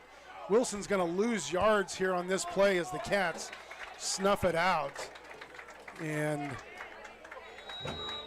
Shumway and McCumber on the tackle. It'll go as a loss of 2 for the Bulldogs, and they'll use a timeout. 2:23 to go in the first half. Lovell facing 3rd and 4 when we come back after this timeout. This is Cat Football KDNO. Back after this. Gatti Rehabilitation and Wellness knows what it means to be on top of your game. For over 60 years, Gatti has led the field in providing physical therapy, occupational therapy, and wellness in Thermopolis and their facilities in Moreland, Basin, Powell, Cody, and Shoshone. Whether you're recovering from an injury, decondition, post-stroke, or just looking to take control of your health, you'll find years of dedicated experience paired with personal care at Gatti Rehabilitation and Wellness. Learn more at Gatti.org. Lovell using their, I believe, 2nd timeout. I didn't keep very good track last week in that Kemmerer game, but I believe the Bulldogs with 1 timeout remaining. Facing 3rd and we'll call it 5 from the Bobcat 44. Need to get down close to the 39-yard line off of that busted play on 2nd down. Wilson ended up losing about 3 yards on the play. 2:23 to go in the first half. Lovell leading 27-15 on the Pinnacle Bank scoreboard. 3rd and 5 for the Bulldogs as both teams come out ready to go here for this 3rd down play. Lovell backs in the eye. Wilson will give it 2nd man through. That's Nichols. He will not get the first down as he falls down just shy of the 40. Adley Coyne on the tackle for the Bobcats. It's going to bring up 4th and 1. Lovell quickly to the line of scrimmage here. Wouldn't be surprised if Nichols just kept this and got behind a center and pushed forward. Wilson will hand it off, 1st man through. That's Ben Nichols. Nope, that's Preston Nichols, and he falls forward for the first down. Needed 1. He fell forward for 2. Clock will stop, minute 52 to set the chains, and then it'll start back up. 1st and 10 Bulldogs from the Bobcat 38. Chains are set, clock starts. Wilson under center. Backs again in the eye. Toss left side, Nichols. Spins away from a Bobcat at the 35 and then pushes his way down to about the 32 before being brought down. Clock runs, a minute 30 to go.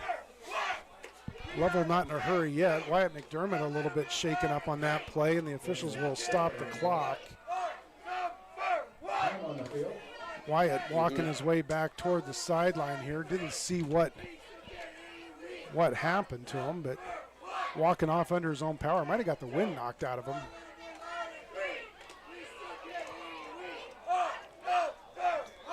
Bobcats get a substitute in. Clock starts back up. Minute 20 and running.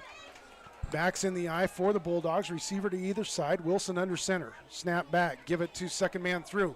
He's got room to run. He's into the Bobcats secondary. Inside the 10. Inside the 5. Down to the 1 yard line is where they'll spot him. Number 36, Ben Nichols on the carry. First and 10. Clock stopped with 1:07 to go. Lovell hurries to the line of scrimmage. They don't have to go that quick. Plenty of time here, and they will now start the clock. Minute 2 to go. I believe the Lovell coaching staff wants to wait for, they're going to run as much of this clock off as they can. They've got about half a yard to go. It's first and goal, Bulldogs, from officially the Bobcat 1 yard line.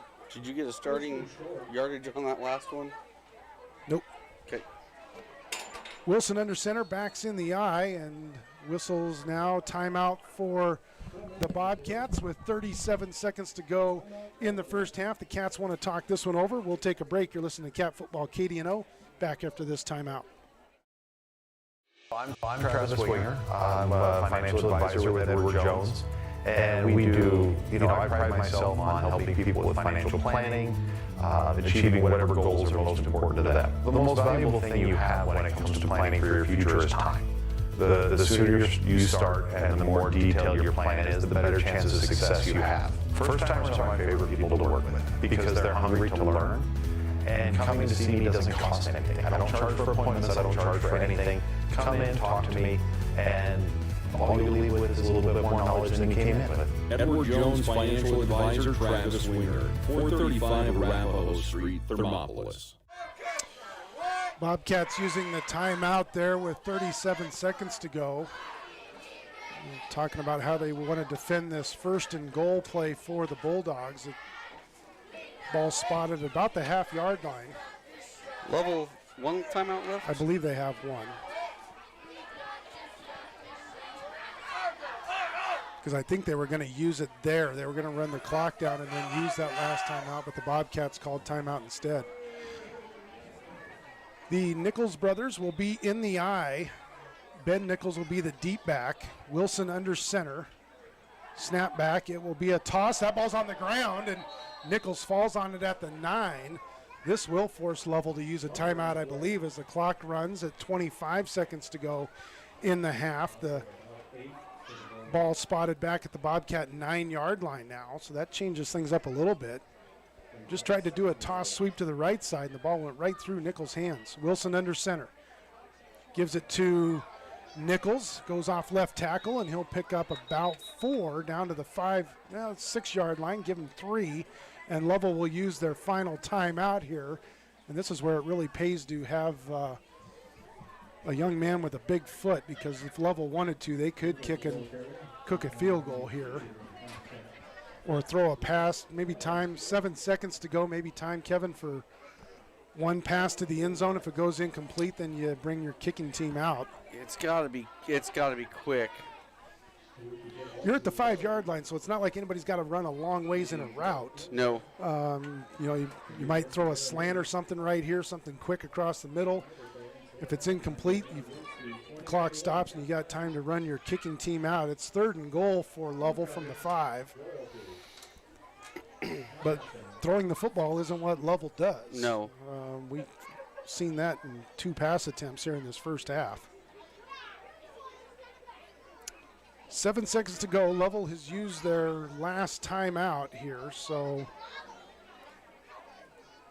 again, you would think because there's no timeouts that they would throw a pass here, but they've been awful good on the ground in this first half. They might also say we run the football and that's what we're going to do, Yep. and we're already up by 12. So no, they're going to kick it now as Heiser comes out and will set it at the 13-yard line. This will be a 23-yard field goal attempt for Heiser. Snap back, got it down. The kick on the way, good.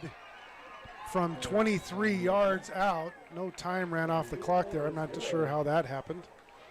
Somebody was asleep at the wheel. I think I need to bang on this wall next to me here. And so Lovell pushes their lead to 30-15 over the Bobcats, and maybe a small victory there for the Cats that you kept them out of the end zone, and still a two-possession game here late in the first half. Absolutely, you're right in this.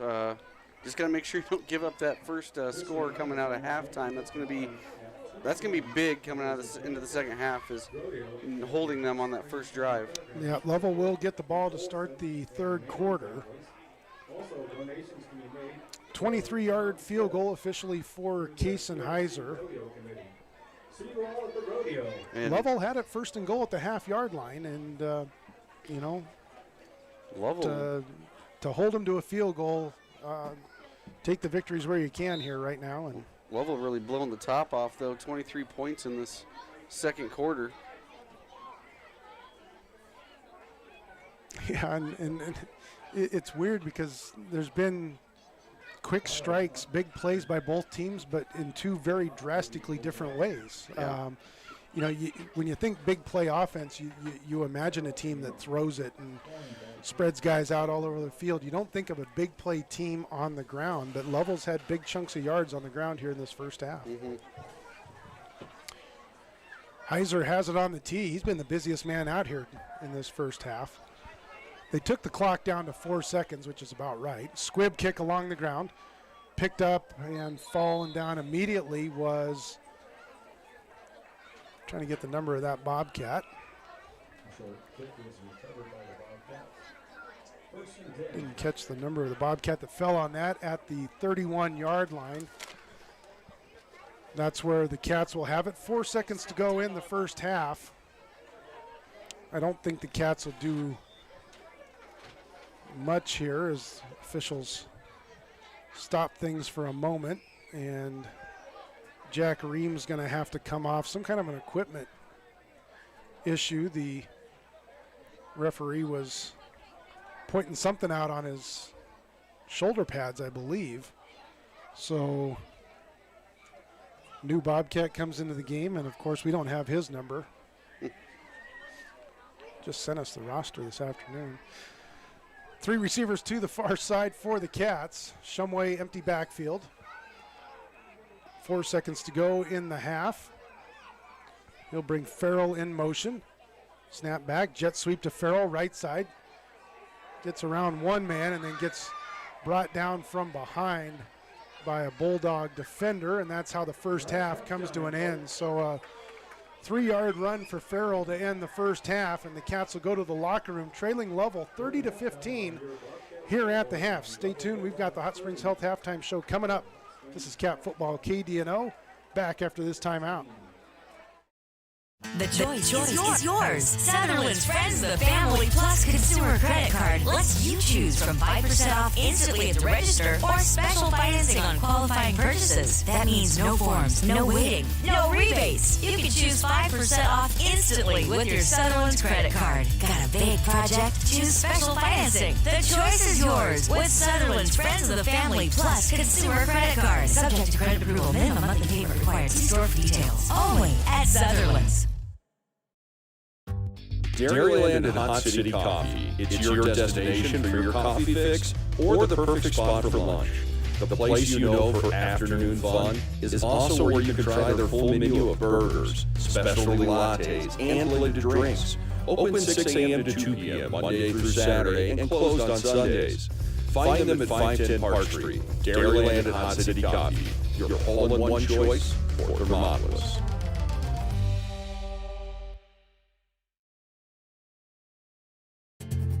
From one corner of the state to the other, over 82% of Wyomingites wear their seatbelts. And to the 18% who don't, we say, let's buckle up for life, Wyoming. Did you you know the Gotchi Rehabilitation and Wellness in Thermopolis also has something called the Gotchi Wellness Center? It's your dream gym with cardio equipment, cable machines, free weights and dumbbells, hydraulic resistance machines, and personal trainers that care about your goals. The Wellness Center is huge and includes a rock wall, pegboard, sled, tires, punching bags, squat rack, and a whole lot more. Check out the Senior Wellness class. To take the first step to a healthier you, visit gotchi.org. Welcome to the Hot Springs Health Halftime Show as the Bobcats trailing Lovell here at the break 30-15. Homecoming 2021 at Leroy Hayes Field tonight, and Lovell struck first, held the Bobcats on downs on the Thermopolis initial possession of the game. Lovell with a short drive, they had a short field, took over at the Bobcat 29-yard line, and struck first, took a 7-0 lead. The Cats came back and scored late in that first quarter. Rhodey Farrell on a 59-yard pass and run to tie the game up. Lovell back in front 14-7 in the second quarter, early on in the second period. The Cats come back again. Adley Coyne with a 12-yard touchdown catch from Gavin Shumway off of a tipped ball in the far corner of the end zone. Cats ended up going for two after the procedure penalty on the extra point and ended up converting that 2-point play. Shumway to McCumber on that conversion, and the Cats with their only lead of this ball game at 15-14, and it was short-lived as Lovell had an answer. They came back down, marched down the field, doing everything on the ground, took a 21-15 lead, and then scored another touchdown off a Bobcat turnover to take the lead to 27-15, and then a 23-yard field goal by Kason Heiser late in that first half with 7 seconds to go to push the lead to 30-15. And other than the big chunk yards Lovell's getting on the ground, Kevin, the thing that really hurt the Bobcats in that first half, 3 turnovers. Yeah, I mean, offensively, the yardage is pretty darn close for total yards, but those big plays and good starting field position for Lovell's kind of really killed the Bobcats. Starting field position was a big story in that first half. Lovell, I don't know that they started a drive inside their 25-30 yard line, and the Bobcats started a number of drives from inside their 30 in that first half. A couple drives started inside their 20s. So field position definitely played a part in that first half. Cats will look to regroup and see if they can come back here in this second half here at Homecoming. We're going to take a 30-second break. Come back. Kevin will have the numbers from the first half. It's the Hot Springs Health Halftime Show. KDNO back after this timeout. P6 Station Stone-Fired Pizza is proud to sponsor Thermopolis Youth Athletics. When you open the door, it hits you. The smell of freshly baked wings or pizza. Your Stone-Fire creation comes out with the perfect golden brown crust, fresh toppings, and melted cheese that some can only dream of. Don't forget to check out the Pizza of the Month. Enjoy your meal inside or under the pergola. P6 Station Stone-Fired Pizza, 544 Park Street in Thermopolis. Welcome back to the Hot Springs Health Halftime Show. Bobcats trailing Lovell here at Homecoming, 30-15 at the half. And with the first half numbers, here's Kevin. All right, I'm going to call these the unofficial halftime numbers. I'm having a hard time sorting out the Nichols brothers, so I did the best I could here. What we got, I've got Preston Nichols leading the charge. 14 carries, 149 yards, 2 touchdowns. He had the only catch of the night for Lovell so far for a -1 yard. His brother Ben, 6 carries, 32 yards, and a touchdown for him. So the Nichols brothers, 3 total touchdowns for them. Monterde has the 4th touchdown on 3 rushes for 42 yards. Had that big run there at the end of the first half. Quarterback-wise, nothing to really note. We talked about the Heiser's really only thrown 2 passes and completed 1 for -1 yards. So nothing really else to note on the Lovell side. They have 220 yards of total offense, 1 negative pass yard, 221 rushing yards for them. So you know where all their offense is coming from. We'll move over to the Bobcats side. Shumway was having a fairly efficient night.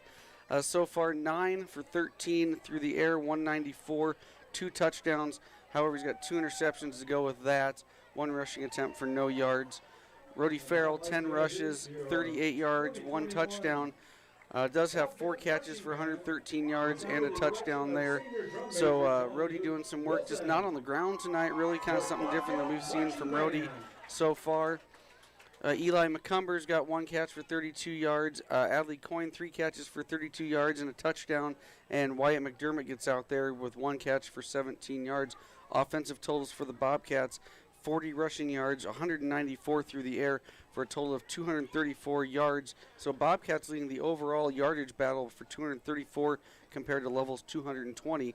And that is your Thermopolis Eye Care look at the stats. Thank you, Kevin. Hoping to get a special guest up here at halftime of this game. So we're going to take a quick break, come back, and hopefully give that guest an opportunity to get up here. At the break, the Cats trailing Lovell 30-15. It's the Hot Springs Health Halftime Show. KDNO back after this timeout. For a place to relax, sip on your favorite specialty lattes or tea, and find the best gifts for any occasion, Storyteller is the place for you. Books brimming with compelling stories, gifts for the kids like Legos and coloring projects, and something for your family and friends like hats, jewelry, or a bag of award-winning Mountain Air Roasted Jackrabbit Java. To learn more, visit StorytellerWyo.com or swing by at 524 Broadway in Thermopolis.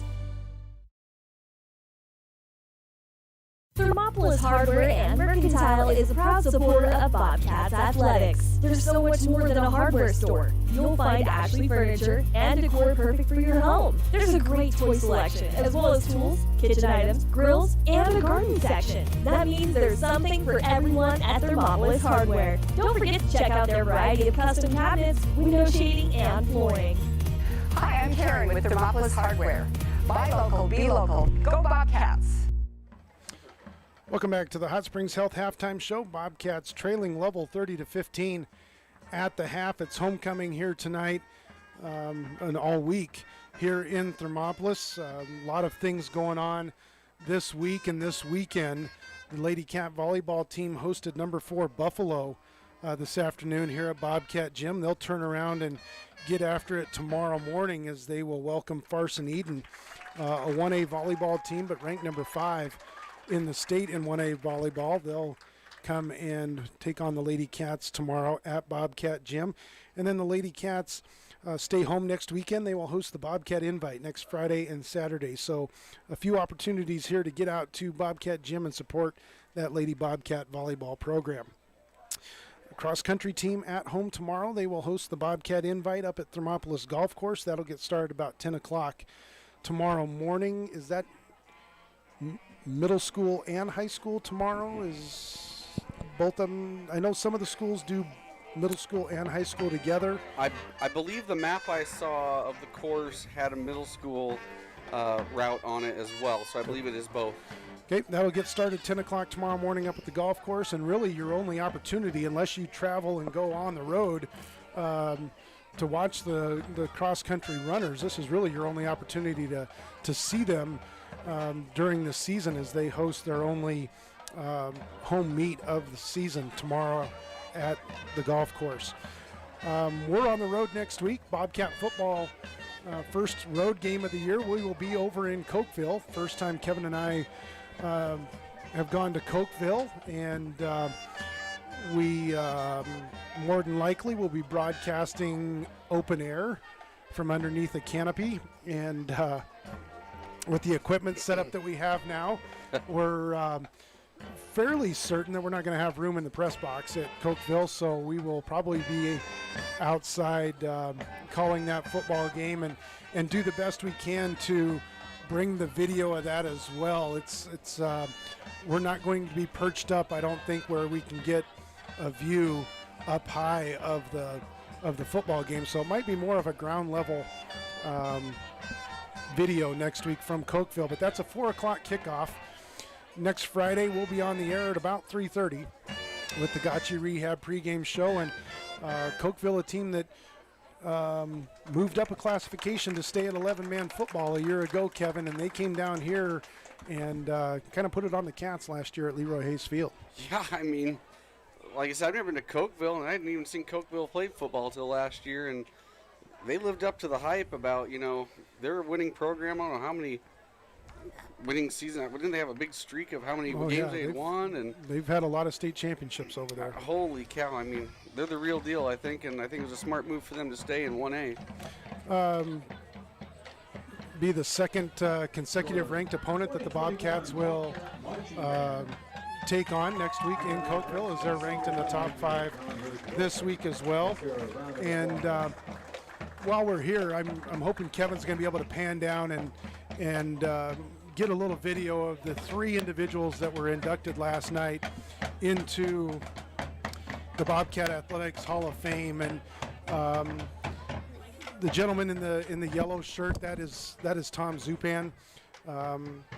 He was a 3-sport athlete here in Thermopolis, an all-state football player. He played and was a team captain in the Shrine Bowl for the Bobcats, and he was inducted last night into the Hall of Fame. The gentleman in the middle, Jack Cooper, all-state basketball player, also played football here in Thermopolis, went on to serve after graduation, served 3 years in the U.S. Army, and then after his service in the Army, went on to Casper College, played basketball for the Thunderbirds for legendary coach Sweet Erickson, and then went on from there and played at Chadron State and was a member of a championship team at Chadron State. And then the young lady that just got recognized down there on the track, that is Shauna Farrell, and that's Rhodey's mom.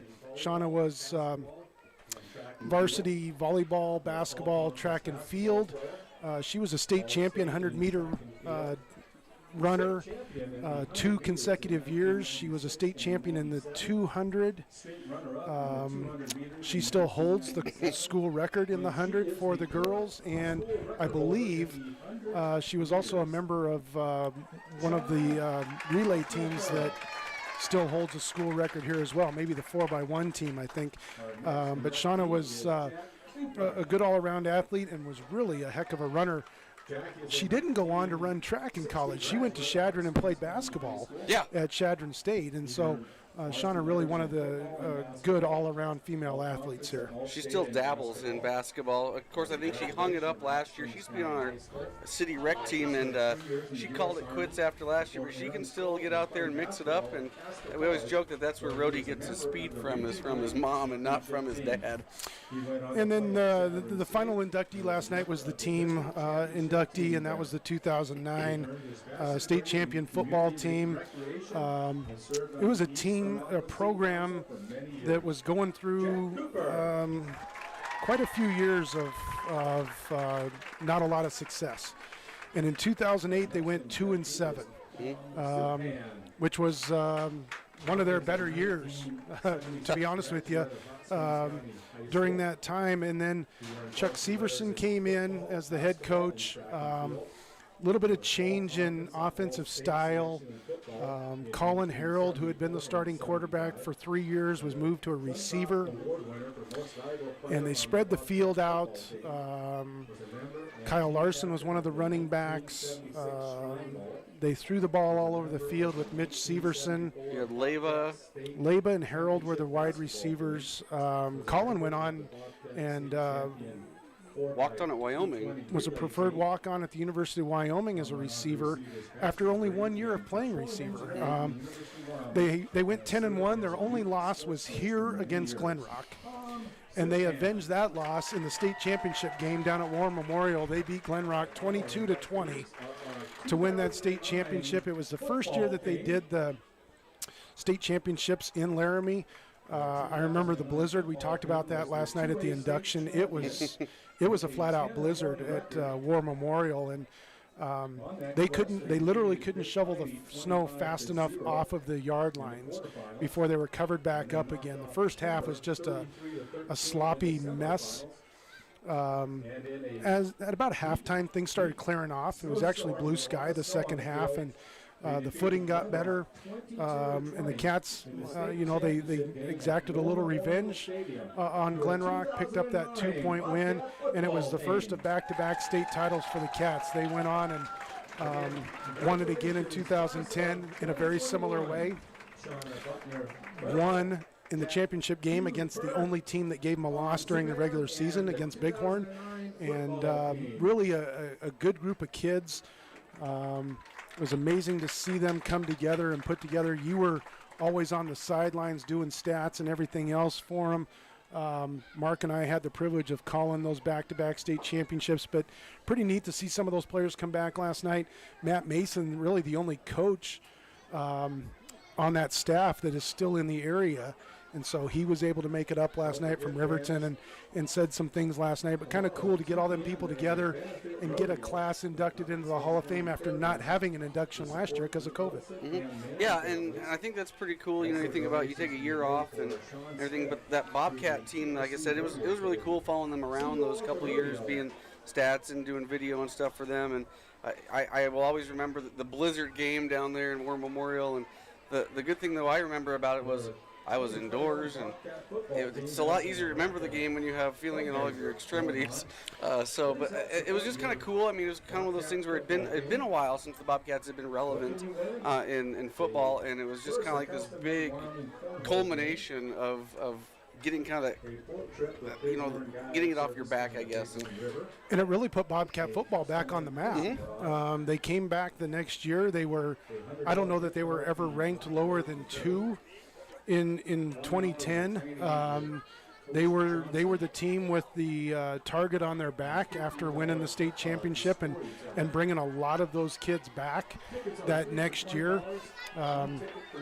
Mitch Severson, I'd have to go back and look in the stats, but in his 2 years here, Mitch Severson threw for crazy numbers. Mm-hmm. They didn't turn the ball over. They could beat you on the ground. That second year, they had Kyle Pebbles in the backfield, along with Larson, and so there was a little bit of thunder and a little bit of lightning. Chris Ryan was one of the receivers on that, big receivers on that team the second go-around, but really put Bobcat football back into everybody's attention. So I have a question for you, and since you and Mark kind of run the Hall of Fame thing, for the people out there listening and stuff, how do people go about nominating someone or a team or however? What's the process? Great question, and the nomination process has already started for next year. You can get a hold of me or Mark, and just about everybody knows how to get a hold of Mark, one way or the other. But you can get a hold of either Mark or myself to get a nomination form. We'll take nominations through about mid-summer of next year. We have an 11-member voting committee. We'll put those packets together, get those all those nominations out to the voting committee, give them a few weeks to go through everything. And one of the best parts about this is that voting committee really takes this seriously, and they go through all of the nominations, and they go through every page of those nominations and read through the stuff and read through the accomplishments, and it's not just something that they grab it and start marking down and checking some boxes and then give it back. They give it a lot of thought. So that process will take us through most of the summer, and then we notify those that have been elected into the Hall of Fame. And I think this year was the first year that we tied the induction into homecoming week. I think we're going to go ahead and do that again next year. This was the first year again, tying it in with homecoming week. We made it there's a meal and did the induction and everything else. And so family members, community was invited. Anybody could be there that wanted to come. And it was kind of a neat deal, and it's cool to see and hear about all that Bobcat history. So if someone's nominated and they don't make it in, can they reapply? Or is their nomination still up for the next year, or do they have to be resubmitted? The way the process works is, and we stole most of it from the University of Wyoming. Kevin McKinney down at the university was huge in helping us put this together. But you have to receive a certain point percentage to be elected into the Hall of Fame. You can not receive enough votes to be elected, but receive enough votes to be automatically carried over to the next year. So somebody doesn't have to renominate somebody if they received enough votes to be carried over. Okay. And it's happened, and it will forever happen as long as the Hall of Fame goes. Some people don't receive enough votes to be carried over, and so that nomination would have to be resubmitted. And a lot of times when that happens, it's just the voting committee wanting some more information. Yeah. So the more thorough people can be in putting that nomination, the more information they can give as far as all state honors, all conference honors, coaches, wins, number of years coached, those kinds of things, the better it is and the more educated a decision and a vote the voting committee can make. And I guess the follow-up to that would be is there an archive somewhere where that information's at? Yeah, so if y'all want to go bug Mr. Daramidi, the athletic director, he's in his office, he's got a bookshelf full of binders that goes way back and has roster stats, awards that have been received, and all that kind of information on there. So it's there's information out there. A lot of people, they just flat out have that information. They just know it. Because they are somehow associated with the person that they're nominating. But it's a cool thing. We started this back, our first induction was in 2007. We've had one every year except for last year because of COVID, so kind of cool to see that continue on. We're set to go here, third quarter. Bobcats will kick off to start the third, trailing Lovell 30-15. And short kick fielded at the 45. Ball still loose. And did the Cats fall on it? They act like they did. Did they get it? Still haven't seen a signal from an official. The short kick was recovered by. Ball wasn't fielded clean off the short kick, and apparently it's gonna be Lovell did recover it. That thing was rolling around the ground, and a couple Bobcats jumped on it. I can't believe the purple shirt didn't come away with that. I'm going to try to get, when we get a break here, I've got to get my second half keys in here at some point. We'll do that. First and 10 Bulldogs from their own 41, leading 30-15 as we start the third quarter. Blake Wilson under center, backs in the eye for the Bulldogs. Toss sweep left side. Nichols has room to run. He's into Bobcat territory as he goes inside the 45. Down to the Bobcat 41, so just like that on one play, Lovell from their own 41 down to the Bobcat 41. So 18 yards on that carry for Nichols. First and 10 Bulldogs from the Bobcat 41 after the 18-yard run. Just underway in the third quarter. Lovell backs will stay in the eye. Wilson will give it to Preston Nichols, and he's got room to run again. He's into the Bobcat secondary as he goes inside the 30. Down to the 27 is where they'll spot this, so that's another 14-yard run. And back-to-back running plays have netted 2 first downs. Which Nichols did you have carrying that first one? Preston? On both of them. Okay, thank you. 40 seconds into the third quarter, and Lovell threatening here as they've got it first and 10 at the Bobcat 27-yard line.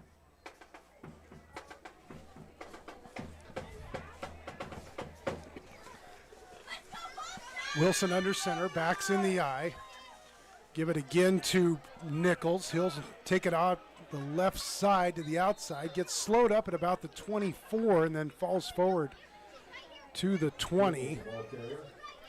That'll be a gain of 7.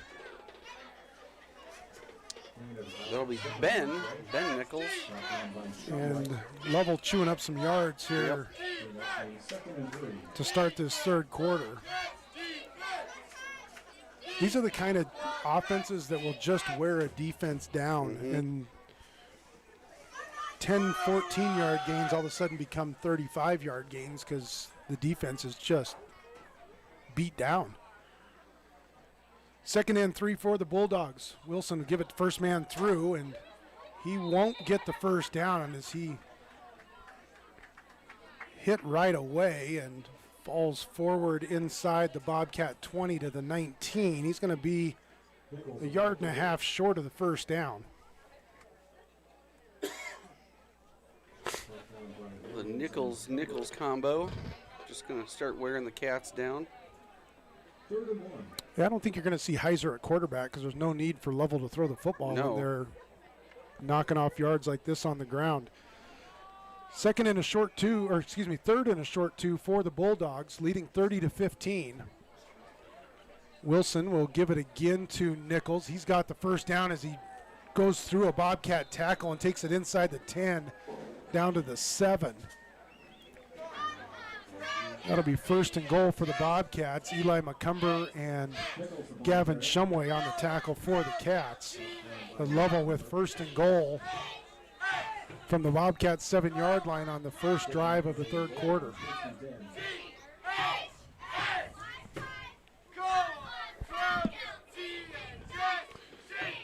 Clock runs, 9:10 to go in the third. Backs will stay in the eye, receiver to either side. Wilson under center. Wilson will give off to Nichols, the fullback. He will go inside the 5 down to the Bobcat 2, I believe, is where they'll spot it. Be second and goal for the Bulldogs, a gain of about 5 there. Lovell leading 30-15 on the Pinnacle Bank scoreboard and looking to add to that here early in the third. They've already had the ball for 3.5 minutes. Second and goal from the 2. Wilson makes sure everybody gets set, goes under center, gives it to the second Nichols through, and he'll be into the end zone for the touchdown. 2-yard touchdown run. I believe that's Preston Nichols with the carry. Nope. Yep, okay. Bulldogs, number 38, Preston Nichols on a 2-yard. Nichols with the touchdown, and it's now 36-15. Lovell in front with the extra point coming. 59-yard drive, all on the ground by the Bulldogs for that touchdown. Nichols will be the holder again. Heiser on for the extra point. Kick away, and it's good. Heads up at the concession stand as that kick goes whistling through the uprights. With 8:14 to go in the third, Lovell pushes their lead to 37-15 over the Cats. This is Bobcat Football KDNO. Back with the kickoff after this timeout. And Wellness knows what it means to be on top of your game. For over 60 years, Gotchi has led the field in providing physical therapy, occupational therapy, and wellness in Thermopolis and their facilities in Moreland, Basin, Powell, Cody, and Shoshone. Whether you're recovering from an injury, decondition, post-stroke, or just looking to take control of your health, you'll find years of dedicated experience paired with personal care at Gotchi Rehabilitation and Wellness. Learn more at gotchi.org. Welcome back to Cap Football, trailing 37-15 with our delayed keys to the second half. Here's Kevin. Well, unfortunately, Lovell already blew one of those out of the water because my first key to the second half was stop the first drive of Lovell, and that did not happen. Secondly, I also had stop the rush, and Lovell just coming down and pounding it down the Thermopolis Bobcats' throat. So key number 2's already been blown out of the water, but let's go with key number 3. We've got to force a turnover somewhere and get on the right side of this turnover battle tonight. So I think if we can get a turnover somewhere here in the second half, that could help the Bobcats out. And those are your Edward Jones keys to the second half, brought to you by Travis Winger, your local Edward Jones advisor. Bobcats down 22 here as Lovell's put up 10 points end of the second quarter and to start the third here to push their lead to 22. Heiser with the kickoff, and the Bobcats will take it at the 5. Out over the 20 is, I believe, Jack Ream out over the 25 to about the 30. Maybe that's Rhodey Farrell. That's Rhodey on the return, and Bobcats with one of their better starting field positions of this ball game so far. They'll have it at the 34-yard line. Took a pretty good lick. Officially the 33 is where they'll spot it.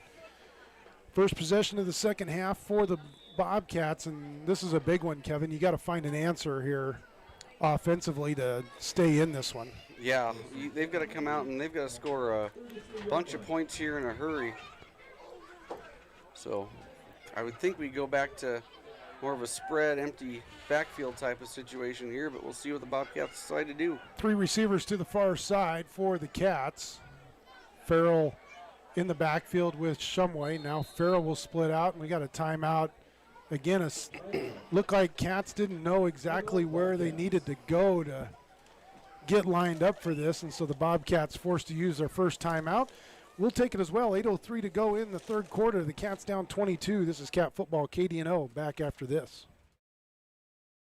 I'm Travis Winger. I'm a financial advisor with Edward Jones, and we do, I pride myself on helping people with financial planning, achieving whatever goals are most important to them. The most valuable thing you have when it comes to planning for your future is time. The sooner you start and the more detailed your plan is, the better chance of success you have. First timers are my favorite people to work with because they're hungry to learn, and coming to see me doesn't cost anything. I don't charge for appointments, I don't charge for anything. Come in, talk to me, and all you'll leave with is a little bit more knowledge than you came in with. Edward Jones Financial Advisor Travis Wingard, 435 Arapahoe Street, Thermopolis. 8:03 to go in the third quarter. The Bobcats down 37-15 to number 4 Lovell on the Pinnacle Bank scoreboard as we come back off the Bobcat timeout. Cats with 1st and 10 at their 33-yard line. 3 receivers to the far side. Shumway in the gun with Farrell. Now Rhodey will leave the backfield. Snap back. Shumway back to throw. Looking down the field. Can't find anybody. He'll keep it himself. Shumway out over the 45. And down to the 49 is where he'll get to. That's a Cat first down. A gain of about 15 there for Shumway on the scramble. Couldn't find anybody down the field, and so in the middle of the field was wide open for a run, so Gavin just tucked it and took off. Yeah, good awareness by Gavin. That pocket broke down. He stepped up in it and saw nobody within about 10 yards of him and just decided to put his head down and run. About a 16-yard gain there for Gavin, and probably the best running play the Cats have had in this ball game so far. Shumway from the gun, back to throw again. Rolls out to the right, lets this one go, and a little bit too far out in front of Wyatt McDermott. Wyatt laid out at the 38-yard line to try and bring that one in, but just a little bit too far out in front. Incomplete pass brings up 2nd and 10 Cats from their 49. Clock stopped with 7:32 to go in the third. Get a chance here sometime in the second half, get you caught up on other games that are going on. Had one 2A game played yesterday, Big Piney and Lyman.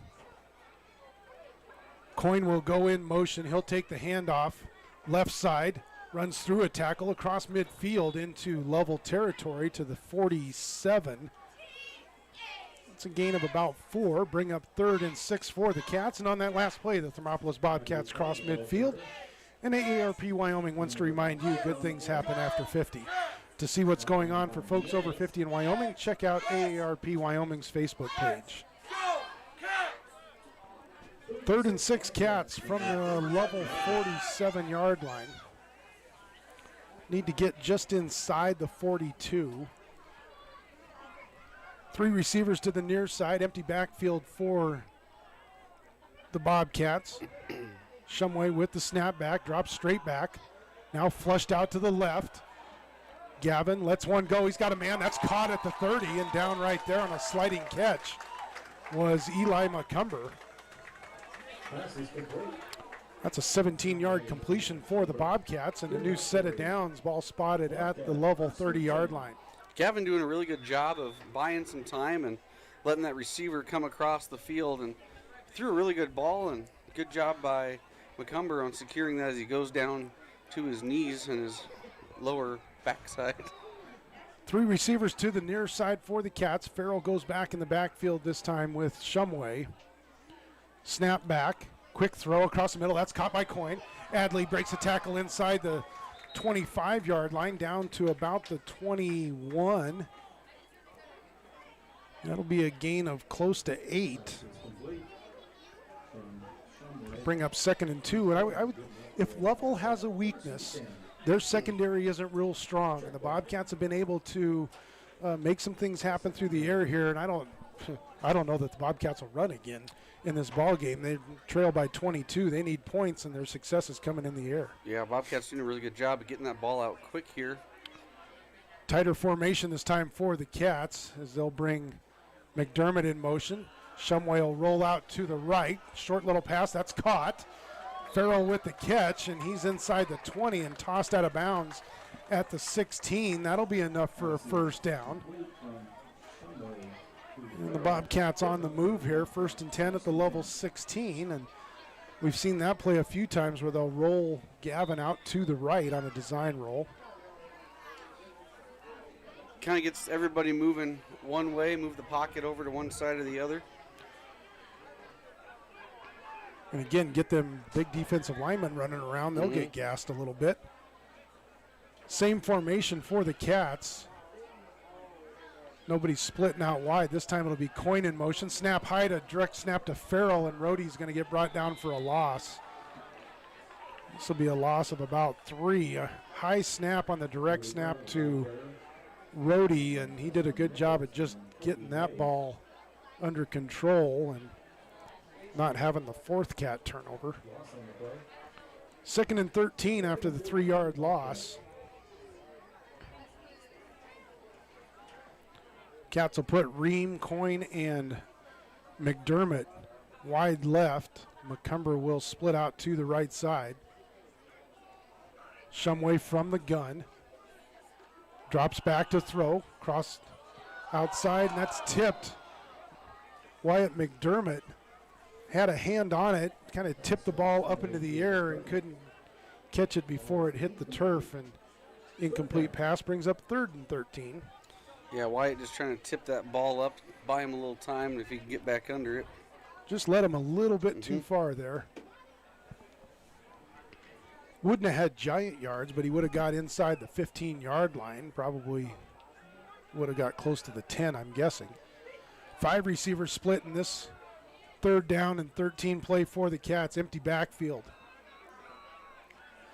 Farrell comes in motion, whistle stop the play, and this was going to be a procedure call on the Cats. They might have had 2 guys moving at the snap of that ball. And they were going to run something that we hadn't seen last week. They had a reverse coming. I think so. To Adley Coyne from Farrell, and that play got blown dead. 5-yard penalty. It's now 3rd and 18 for the Cats. Ball at the Lovell 25-yard line. Now, you don't have to have it all here, but you got to at least get probably about 9 of these here, you'd think. Ream, Coyne, and McDermott split to the near side. McCumber by himself on the left. Now Coyne will go in motion from right to left. Snap back. Coyne looks down the field, throw across the middle, and that's knocked down by a Bulldog defender. MacArthur knocking that one down. Trying to get it to Ream down the field, and incomplete pass brings up 4th and 18 for the Cats, and down 22. They'll definitely go for it here. Clock at 4:37 in the 3rd. Lovell leads 37-15.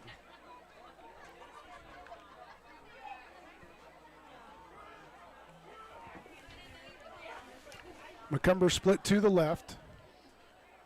Ream, Coyne, McDermott split to the right. Farrell in the backfield with Shumway. Snap back, Shumway back to throw. Looks like he wants to set up a screen. Now he's running for his life to the left side. Throws across his body and didn't have enough on that to get it down the field, and the Cats will turn it over on downs on the incomplete pass. Gavin had to clear the pocket there. A pretty good rush by the Bulldog interior, and moving left as a right-handed quarterback and trying to throw across your body. If you don't have the time to get your feet and shoulders squared up, it's hard to get much on the pass. Yeah, that was tough, and he just did what he could, and like you said, you can't get anything under that if you're moving to your left. So a good Bobcat drive comes to a stall after a loss on 1st down and a motion penalty, and Cats turn it over on downs at the Lovell 25-yard line. The Bulldogs get it back, leading by 22. 4.5 minutes to go in the third.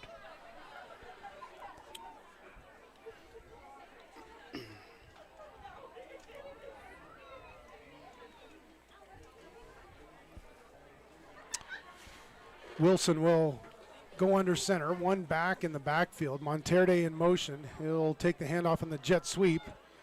And nope, that's not Monterde. That is Kahn with the carry, his second carry of the ball game, and he'll pick up 8 yards on that carry, and it'll bring up 2nd and 2 for the Bulldogs. Kahn and Monterde, very similar builds.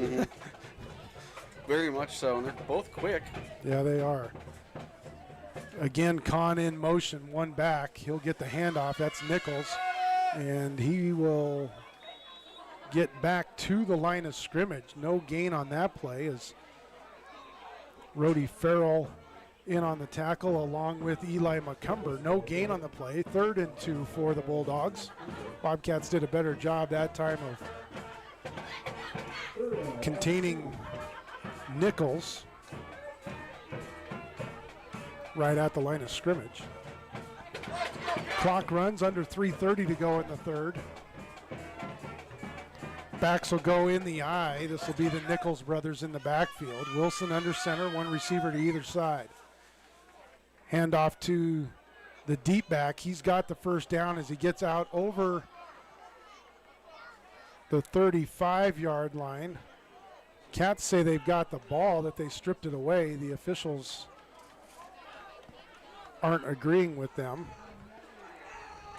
No, now they are. Oh! Bobcats take it away.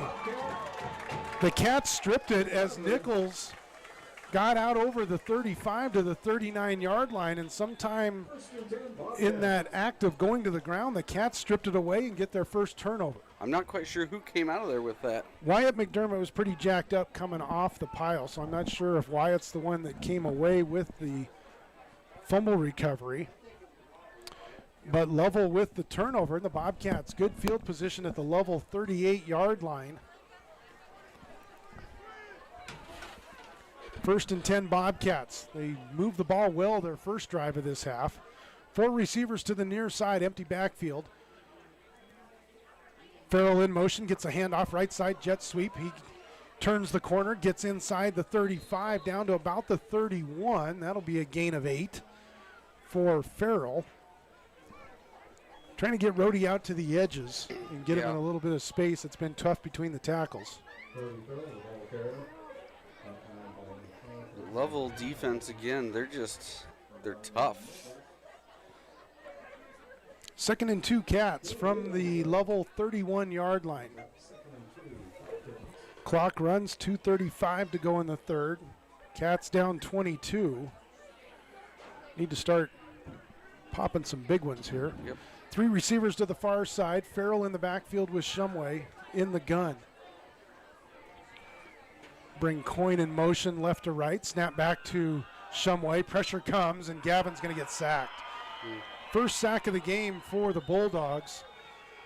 That will be Kobe May getting credit for the sack, and it kicks the Bobcats back to 3rd and 9, so a 7-yard loss on that sack for Gavin. Ball at the Lovell 38-yard line. Need to get to the 29 of the Bulldogs. Trips near side. Shumway wants Coyne to come in motion. Now he does. From right to left. Snap back. Coyne back to throw. Here comes the pressure. Screen set up. Farrell's got it. Rhodey trips as he gets inside the 35. He had room for the first down, but just couldn't keep his footing. It'll be a gain of, well, maybe we got a flag. There is a flag on the far side. We've got a hold on the Bobcats, so does Lovell make it 4th and about 4? Nope, they're going to make it 3rd and about 19. Yeah. Nope, not that much. It's going to go as about a 6-yard loss. from the spot of the foul. So to bring up 3rd and 15 for the Bobcats, so they'll get 3rd down over. They hurry to the line. Trips again to the near side. Farrell will stay in the backfield. Lovell starting to get a little bit of pressure on Shumway here the last few pass plays.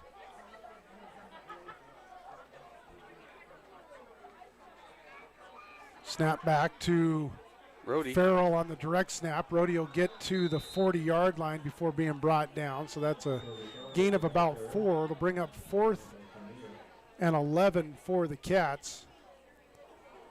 Again, need to get down to that Lovell 29-yard line to keep this drive moving. Clock's under 35 seconds to go in the quarter. Probably the last play. 4 receivers to the far side, empty backfield for the Cats. Coyne in motion, left to right. Snap back to Shumway, quick throw outside, that's to Farrell. Rhodey with blockers out in front trying to get the first down. He's going to be a couple yards short. He got to the 31 and got pushed out of bounds there. He needed the 29. Cats will turn it over on downs for the 2nd consecutive time with 11 seconds to go in the 3rd quarter.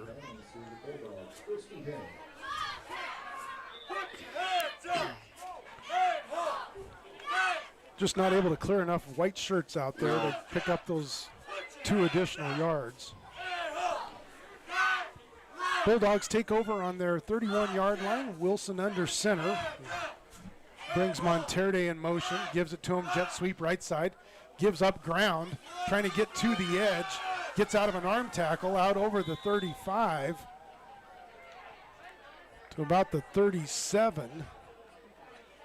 Be a gain of about 6 on the play for Monterde, and that will be, nope, clock stopped with 1 second as he went out of bounds.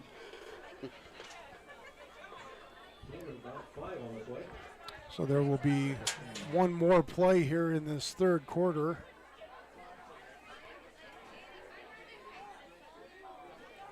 Second and 4 for the Bulldogs. 1 back. Wilson under center, brings Kahn in motion, give it to the back. That's Preston. He's going to get tackled for a loss, as coming in was Adley Coyne, and he met Nichols as he took the handoff. That'll be a loss of 2 on the play. And the 3rd quarter comes to an end. 37-15, Bulldogs in front here at homecoming. This is Cat Football. KDNO back with the 4th quarter after this. The choice is yours. Sutherland's Friends of the Family Plus Consumer Credit Card lets you choose from 5% off instantly at the register or special financing on qualifying purchases. That means no forms, no waiting, no rebates. You can choose 5% off instantly with your Sutherland's credit card. Got a big project? Choose special financing. The choice is yours with Sutherland's Friends of the Family Plus Consumer Credit Card. Subject to credit approval. Minimum monthly payment required. See store for details. Only at Sutherland's. Start of the 4th quarter here at Leroy Hayes Field, homecoming 2021, and the Bobcats down 37-15 as we get ready to start the 4th, and Lovell facing a 3rd and 5 after the 2-yard loss on the Nichols rush.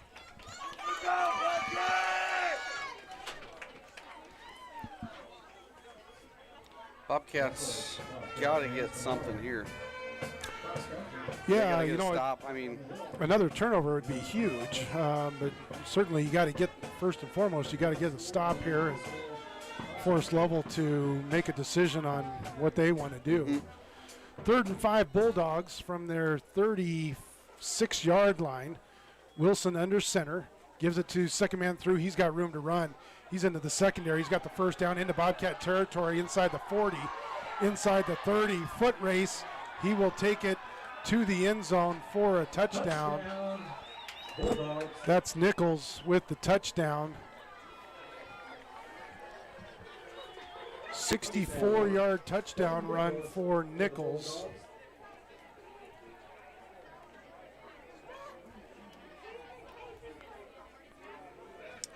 And he is gassed. He's been a workhorse tonight for Lovell. That was Ben Nichols that time, I believe. That was 36. Well, I'm not sure. It's whoever's holding this snap on the extra point. So when he stands up, that'll tell you who it is. Heiser on for the extra point. Snap back, hold down, kick on the way, and it is good. 11:48 to go in this one, and it's all Lovell right now. They lead 44-15 over the Cats. This is Bobcat Football, KDNO, back with the kickoff after this timeout. City Coffee. It's your destination for your coffee fix or the perfect spot for lunch. The place you know for afternoon fun is also where you can try their full menu of burgers, specialty lattes, and limited drinks. Open 6 a.m. to 2 p.m. Monday through Saturday and closed on Sundays. Find them at 510 Park Street, Dairyland and Hot City Coffee. Your all-in-one choice for Thermopolis.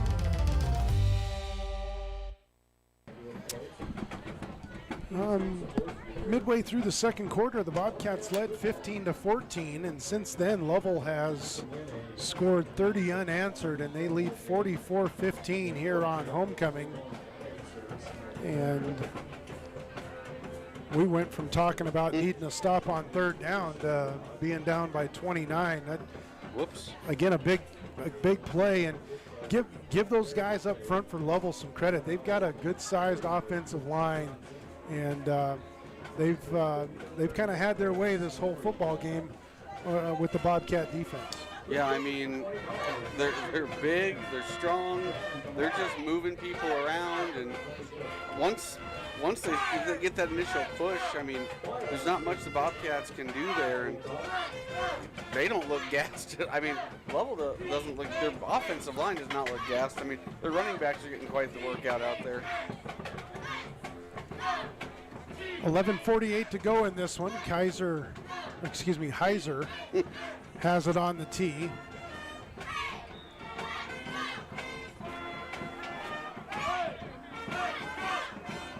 He will put the toe to it. End over end kick fielded at the 7-yard line. Out over the 15, looking for room to run. Out over the 20 to about the 24-yard line on the return for the Cats. That was, I believe, Justin Bassey on the return. Yep.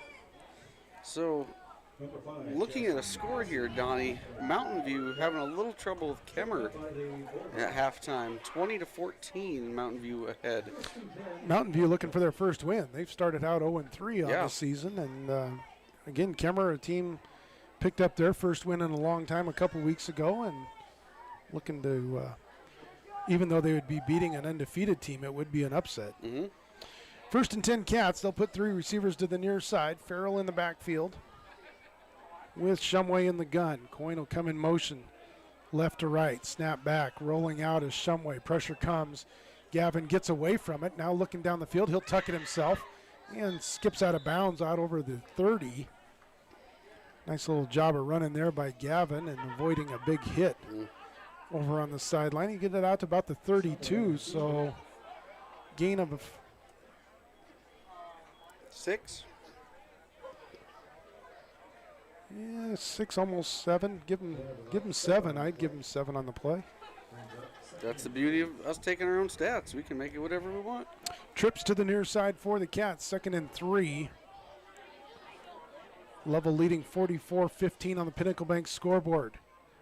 Gavin will keep this himself, and he'll get maybe half a yard on the play. They'll give him forward progress. He got thrown backwards after he hit the white wall of Lovell defenders. They're just going to give him back to the line of scrimmage. 3rd and 3 for the Bobcats. Clock runs with 11:05 to go in the game. Farrell and Shumway in the backfield. 3 receivers far side. McCumber, the lone receiver, to the left. Coyne in motion. Right to left. Snap back. Shumway looking to set up the screen and throws it low, and Farrell caught it.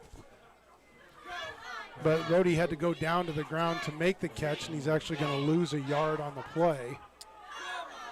Yeah, it would have been better just letting that one fall. 4th down for the Cats, and they will line up to punt this away from their own 32-yard line. Rhodey Farrell will punt it away for the Cats. Lovell's not quite sure that it's going to be a punt, so they don't send a deep man. McDermott will go in motion. Rhodey puts the toe to it, kind of a rugby-style kick, and it goes out right about midfield. Nope, spotted at the Bobcat 48, so that's where Lovell will have it. 1st and 10. 10 minutes to go in the ball game, leading 44-15 over the Bobcats. Bobcats just really struggling to move the football here in the second half. And you're starting to see, and I'm starting to sound like a little bit of a broken record, but you're starting to see that Lovell defensive line now starting to take a little bit of control. Yeah. Because Gavin doesn't have the time to throw that he did in the first 2.5 quarters. No, he's last couple plays there, for lack of a better word, just kind of running for his life a couple times and making the best out of what he's got out there with time to throw the football. Bulldogs will come out 1st and 10. Wilson under center. Gives it to the second man through. That's Monterde. He's into close to a 1st down. They're going to spot it just shy of the marker. Give him 9 yards as he got to the Bobcat 39. So a 9-yard run for Monterde. He was the deep back in the eye that time.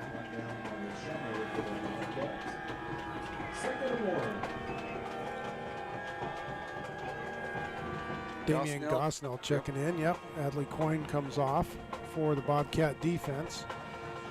2nd and 1 for the Bulldogs. Wilson with the snap, gives it first man through. He's got the 1st down as he runs over a Bobcat at the 35, falls forward to the 33. Austin Barrell on that tackle for the Bobcats. But a fresh set of downs for the Bulldogs. They're just kind of starting to wear down that Bobcat defensive front. I don't think we're going to see anything real. We haven't seen anything real flashy anyway from Lovell. But 1st and 10 Bulldogs from the Bobcat 34. Toss to Monterde, left side. Gets the edge, cuts it upfield, and he'll get the ball down to the Bobcat 26. So a gain of 7, close to 8 on 1st down there.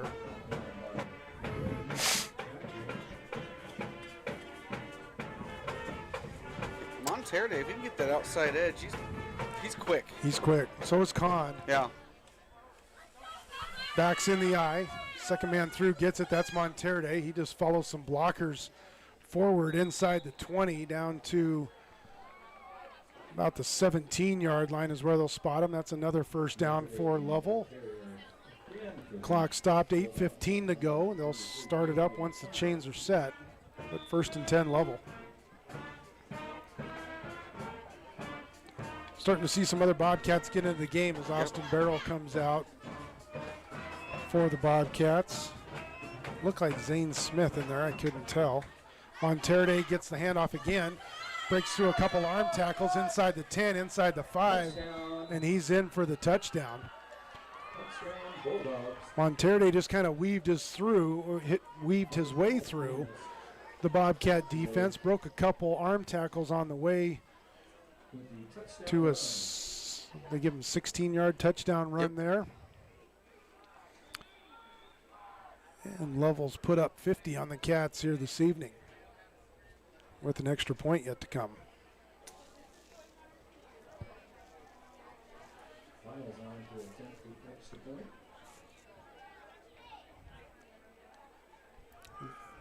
Heiser on for the extra point. Low snap, and whistles stop this.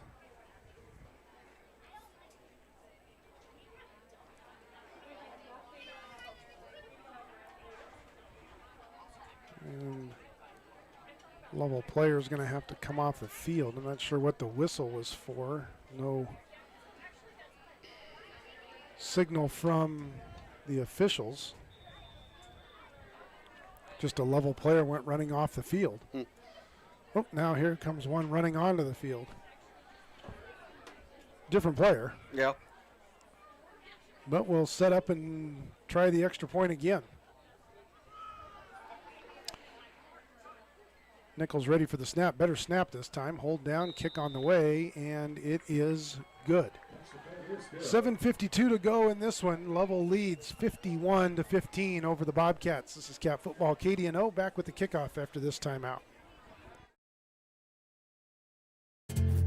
From one corner of the state to the other, over 82% of Wyomingites wear their seatbelts.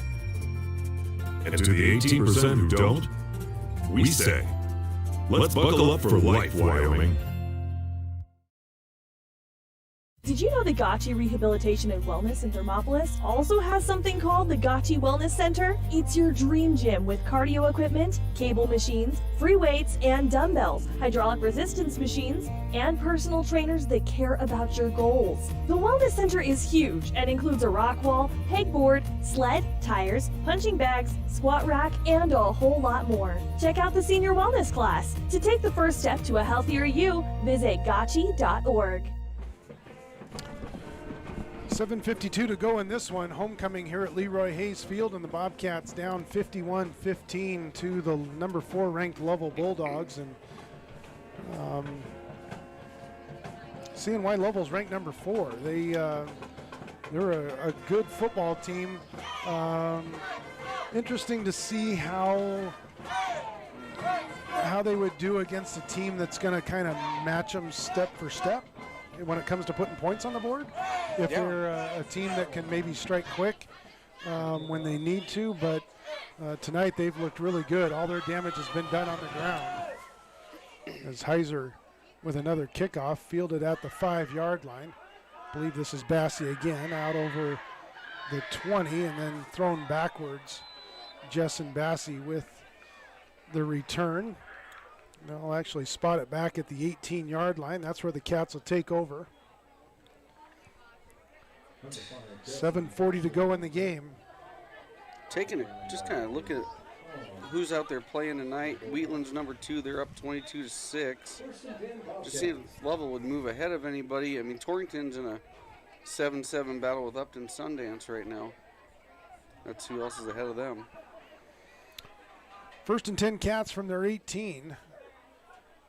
3 receivers to the far side. Now Coyne comes in motion right to left. Hand off to Farrell off tackle, and Rhodey tripped up as he crosses the 20-yard line, falls forward to the 21. I was talking to Will and Shauna last night, and from here Rhodey will head to Wheatland for high school rodeo this weekend.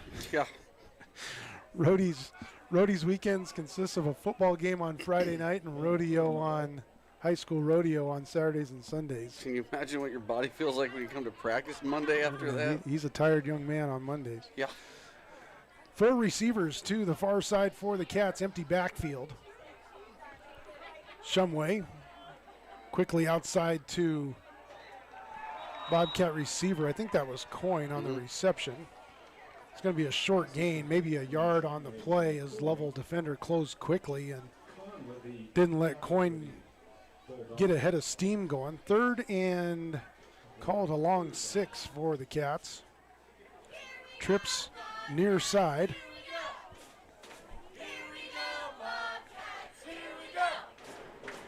Shumway will stay in the gun. Hand off to Farrell. Rhodey makes one man miss but can't make the second as he got to the 25-yard line. Maybe zigged when he should have zagged. I think if Rhodey would have kept that in the middle of the field, he'd have got a few extra, but he tried bouncing it out a little bit, and Lovell defender able to bring him to the ground, but picked up positive yards, picked up about 4 on the play. It's going to bring up 4th and a long 2 for the Cats. They'll go for it from their own 25-yard line. Snap back, hand off again to Farrell, left side. Rhodey's got the edge, and he's going to have the first down as he crosses the 30 out to close to the 32. That'll be enough for a Bobcat first down.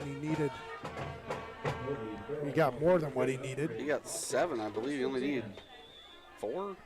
Needed a couple. Needed a long 2. And got that and then some. So first and 10 Cats.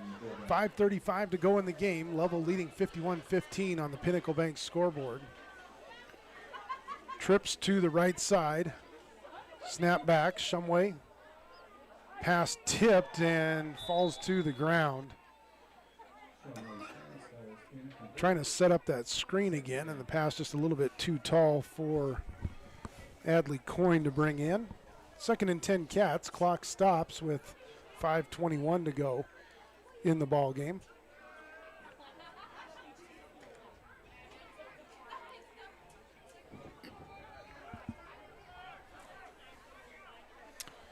Three receivers to the near side for the Cats. McCumber will split out by himself on the right side.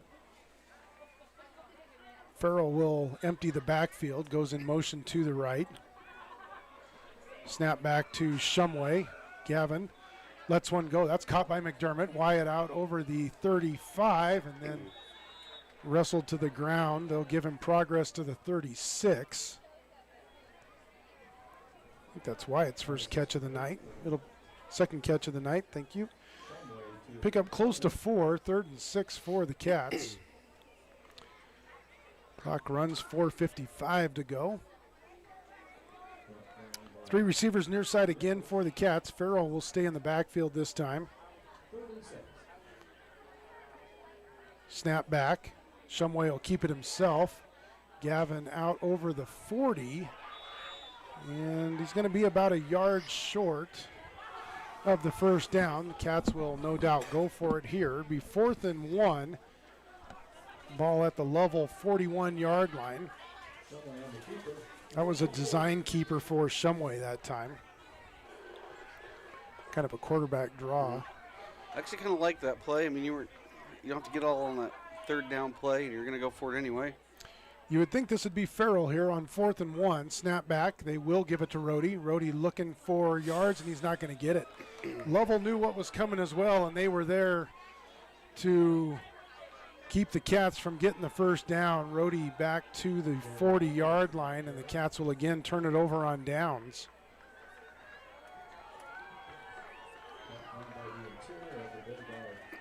I don't have a drive chart anymore, so I can't tell you the number of times that a Bobcat drive has ended on downs tonight, but it's been quite a few. Well,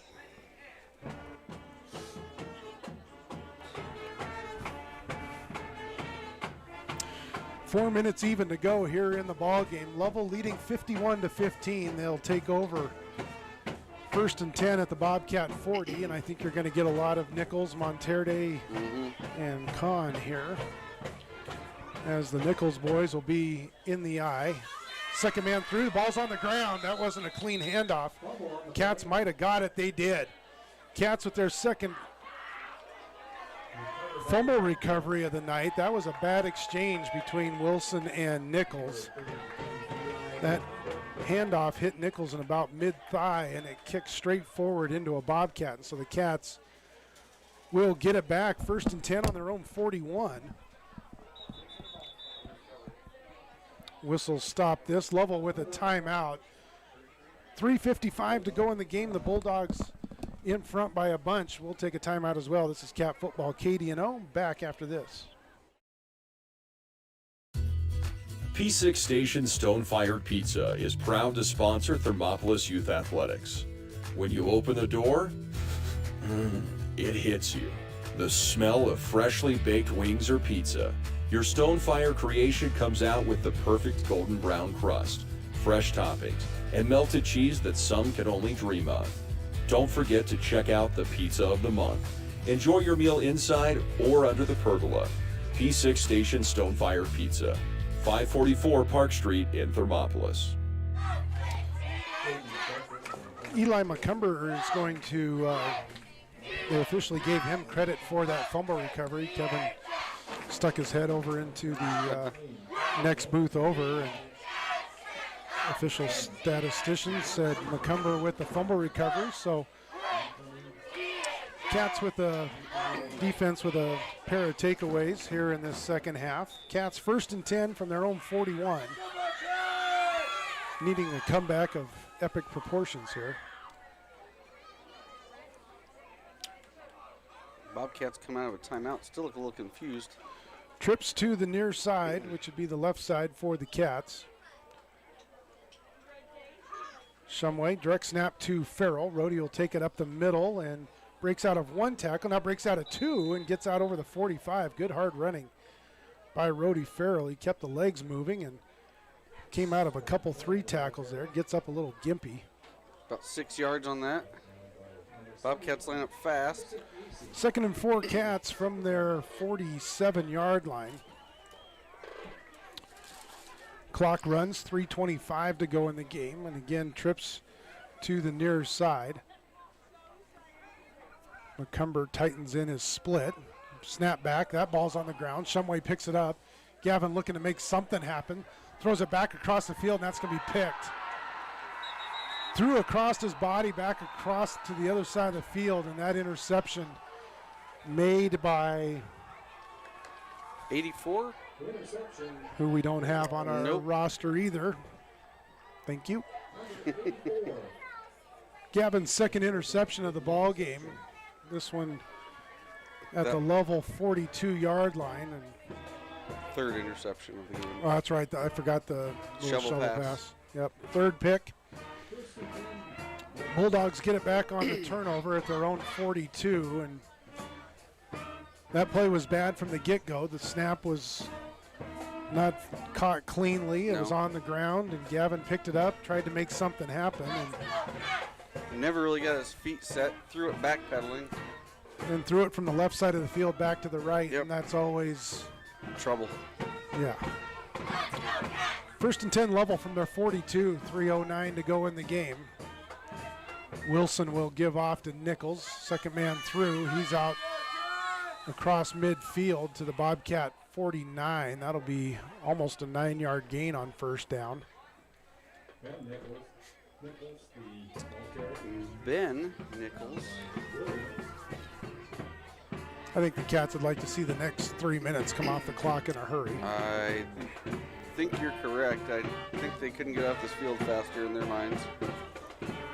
Clock runs, 2:40 to go, and Lovell's going to accommodate. I think they're going to take as much time to get each of these plays off as they can. They're not going to be in a hurry. They're still in the huddle. They just now break it as Mason Reese hustles onto the field for the Bobcat defense. Snap back, and the new back with the football gets to the edge, gets the 1st down. That's Jared Mangus with the carry. We came into this game talking about Dallin Mangus as the leading rusher. Mm-hmm. And I haven't called his name No. once this game. I don't know if he's... Is that 3 yards? Yeah, I that was his first carry. Well, that's not even the same Mangus. That's a different Oh, one that's a there. different one, yeah. Could be injured. The run was for a 1st down, so new set of downs for the Bulldogs at the Bobcat 47-yard line. Wilson will wait for the back judge to start his count before he snaps it. The clock's at 1:45. Now he goes under center. Snap back. He'll give it to Mangus again. Mangus off the left tackle will get stood up at about the 45-yard line, push back. They'll give him progress. They'll say the 46 is where he got stood up.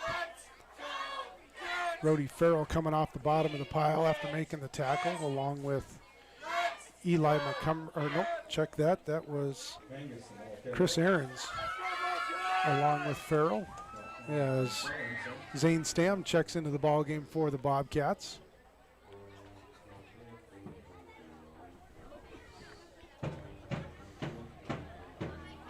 Clock runs, 60 seconds to go in this one. Lovell just now getting to the line of scrimmage. Wilson will again wait for that back judge. The count starts. He goes under center. Give off 1st man through. He's going to be brought down for a 1-yard loss. Make it a 2-yard loss. Number 11. Tackle by Adley Coyne. And more Bobcats checking in. Will Ward checking into the ball game for the Bobcat defense. That ball carrier was Braxton Felkins. 20 seconds to go in this one. I think Lovell might have to run one more play here. Well, maybe not. The back judge has moved all the way up. Yep. Lovell may not have to run a play. No. Clock's at 8. I don't think they will. Lovell won't have to snap this football.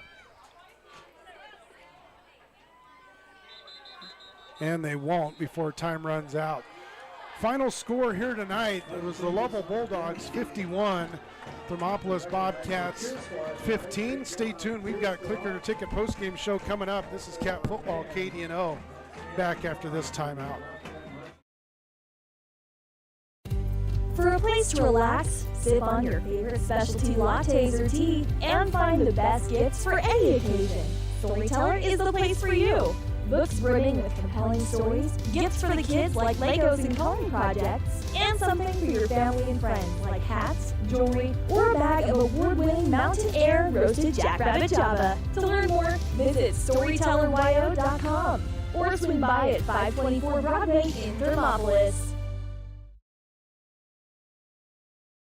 Thermopolis Hardware and Mercantile is a proud supporter of Bobcats Athletics. There's so much more than a hardware store. You'll find Ashley furniture and decor perfect for your home. There's a great toy selection, as well as tools, kitchen items, grills, and a gardening section. That means there's something for everyone at Thermopolis Hardware. Don't forget to check out their variety of custom cabinets, window shading, and flooring. Hi, I'm Karen with Thermopolis Hardware. Buy local, be local. Go Bobcats! Gotchi Rehabilitation and Wellness knows what it means to be on top of your game. For over 60 years, Gotchi has led the field in providing physical therapy, occupational therapy, and wellness in Thermopolis and their facilities in Moreland, Basin, Powell, Cody, and Shoshone. Whether you're recovering from an injury, decondition, post-stroke, or just looking to take control of your health, you'll find years of dedicated experience paired with personal care at Gotchi Rehabilitation and Wellness. Learn more at Gotchi.org. I'm Travis Winger. I'm a financial advisor with Edward Jones. And we do, I pride myself on helping people with financial planning, achieving whatever goals are most important to them. The most valuable thing you have when it comes to planning for your future is time. The sooner you start and the more detailed your plan is, the better chances of success you have. First timers are my favorite people to work with because they're hungry to learn. And coming to see me doesn't cost anything. I don't charge for appointments, I don't charge for anything. Come in, talk to me, and all you'll leave with is a little bit more knowledge than you came in with. Edward Jones Financial Advisor Travis Winger, 435 Arapahoe Street, Thermopolis. Welcome to the Click It or Ticket postgame show. The Bobcats falling tonight at homecoming, 51-15 to the number 4 ranked Lovell Bulldogs. The Cats, midway through the second quarter, led this game 15-14. Apparently somebody on the east side of the field lit a fire under the Bulldogs because they scored the next 37 points in this football game and win going away tonight to kind of spoil the Bobcats' homecoming game here tonight at Leroy Hayes Field and bring Kevin Simpson back into things here. We talked in the pregame that we weren't going to see Kimmer tonight. Nope. This was a good football team coming in, and when you see a team put up 51, you're thinking, wow, they, threw the ball around and big plays and quick strikes and those kinds of things. They had some big plays. Yeah. They had some quick strikes. There was no throwing it around. No. This was a team that dominated on the ground tonight. They threw a total of 2 passes tonight. And those came in the first quarter. Yes, and one was complete for a -1 yard. So their total offense came completely on the ground. It's kind of what we expected. You talk about the big guys up front doing their work, and they certainly did do their work tonight. And the Bobcats just didn't have an answer for that offensive push that their front 5, or sometimes it seemed like more than that, were putting up there. And then they mix those running backs in and out of there so much. I've got a ton of ball carriers listed on my stat sheet, and it's just what Lovell does. I mean, they got out there and they just said, we're going to punch you in the mouth. This is what we do. You try to figure us out. And the Bobcats didn't have an answer for it. And at the start of the game, I don't think I'd have said this Lovell team's going to go for what they ended up going for. But after seeing them play for 4 quarters of football, I'm not surprised by the numbers that you're about to tell everybody. But if you'd have told me those numbers before the start of the game, I'd have questioned you a little bit.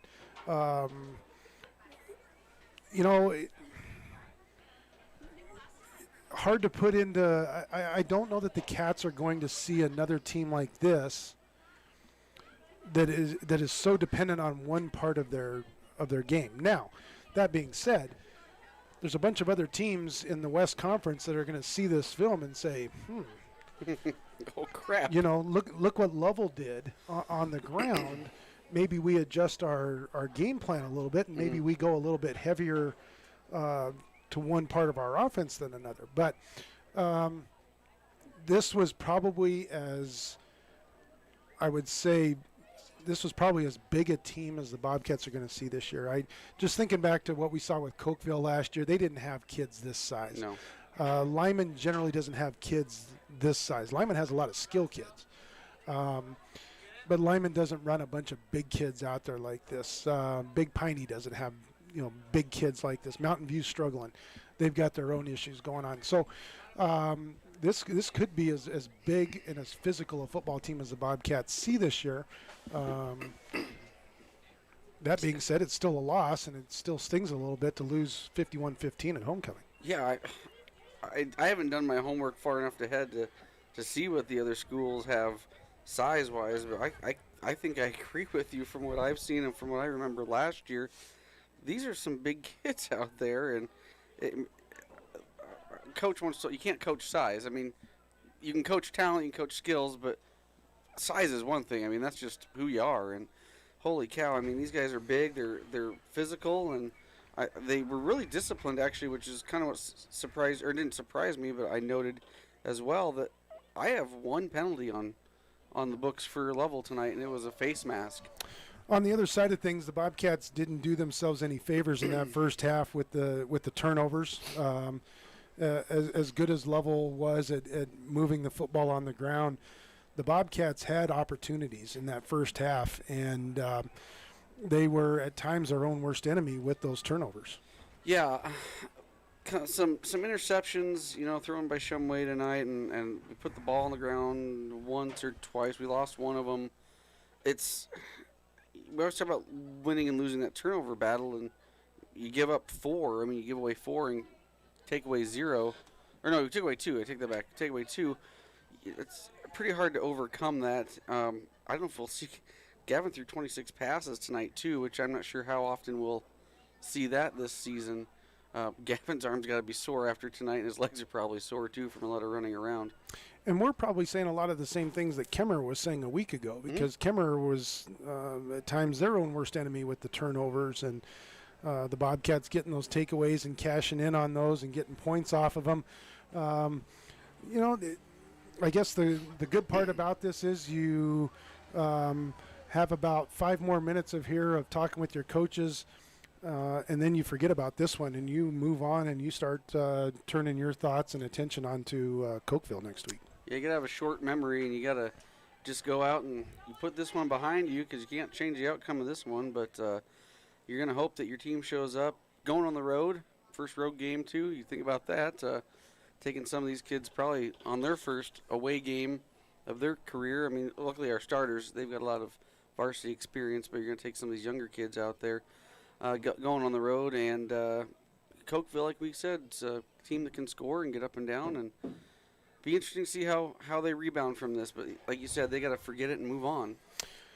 We're going to take a quick break, come back, and either get your final game numbers on this one or talk to head coach Matt McPhee, whichever comes first. But you're listening to the Click It or Ticket postgame show, KDNO, back after this timeout. The choice is yours. Sutherland's Friends of the Family Plus Consumer Credit Card lets you choose from 5% off instantly at the register or special financing on qualifying purchases. That means no forms, no waiting, no rebates. You can choose 5% off instantly with your Sutherland's credit card. Got a big project? Choose special financing. The choice is yours with Sutherland's Friends of the Family Plus Consumer Credit Card. Subject to credit approval, minimum monthly payment required. See store for details. Only at Sutherland's. Dairyland and Hot City Coffee. It's your destination for your coffee fix or the perfect spot for lunch. The place you know for afternoon fun is also where you can try their full menu of burgers, specialty lattes, and blended drinks. Open 6 a.m. to 2 p.m. Monday through Saturday and closed on Sundays. Find them at 510 Park Street. Dairyland and Hot City Coffee. Your hole-in-one choice for Thermopolis.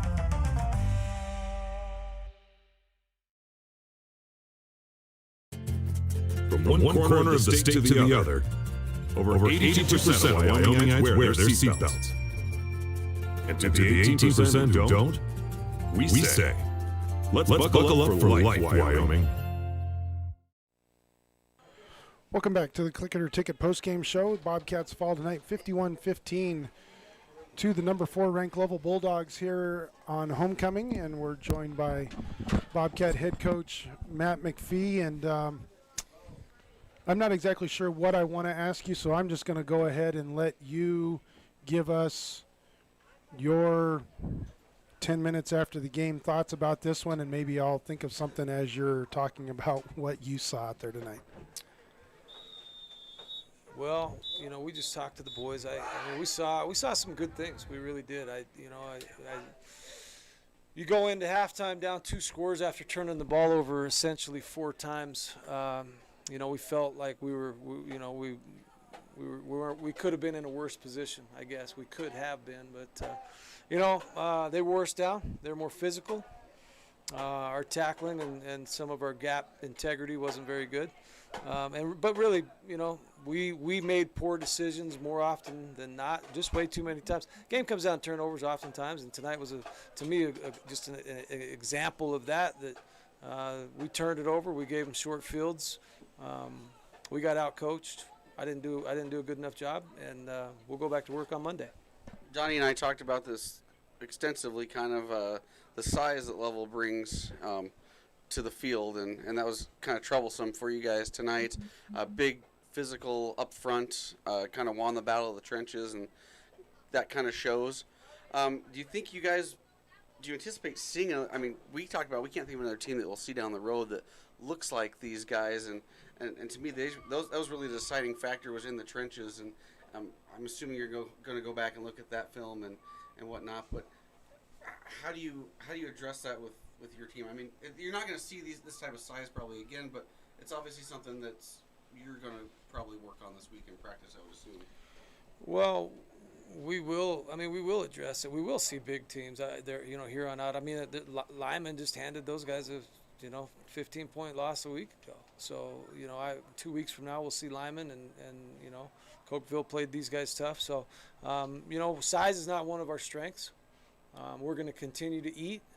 We're going to continue to ask them to eat more, and we're going to get in the weight room. And we've got kids doing that right now, and we're proud of the kids. But I think obviously it was pretty evident that they carried a little more weight up front, and it wore on us as the night went along.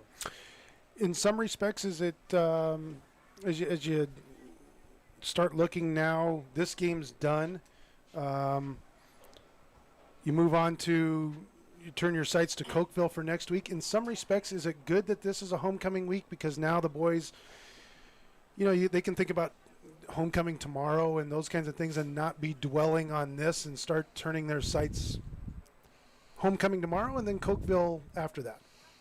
Yeah, the conclusion of homecoming can never come soon enough. I agree with you.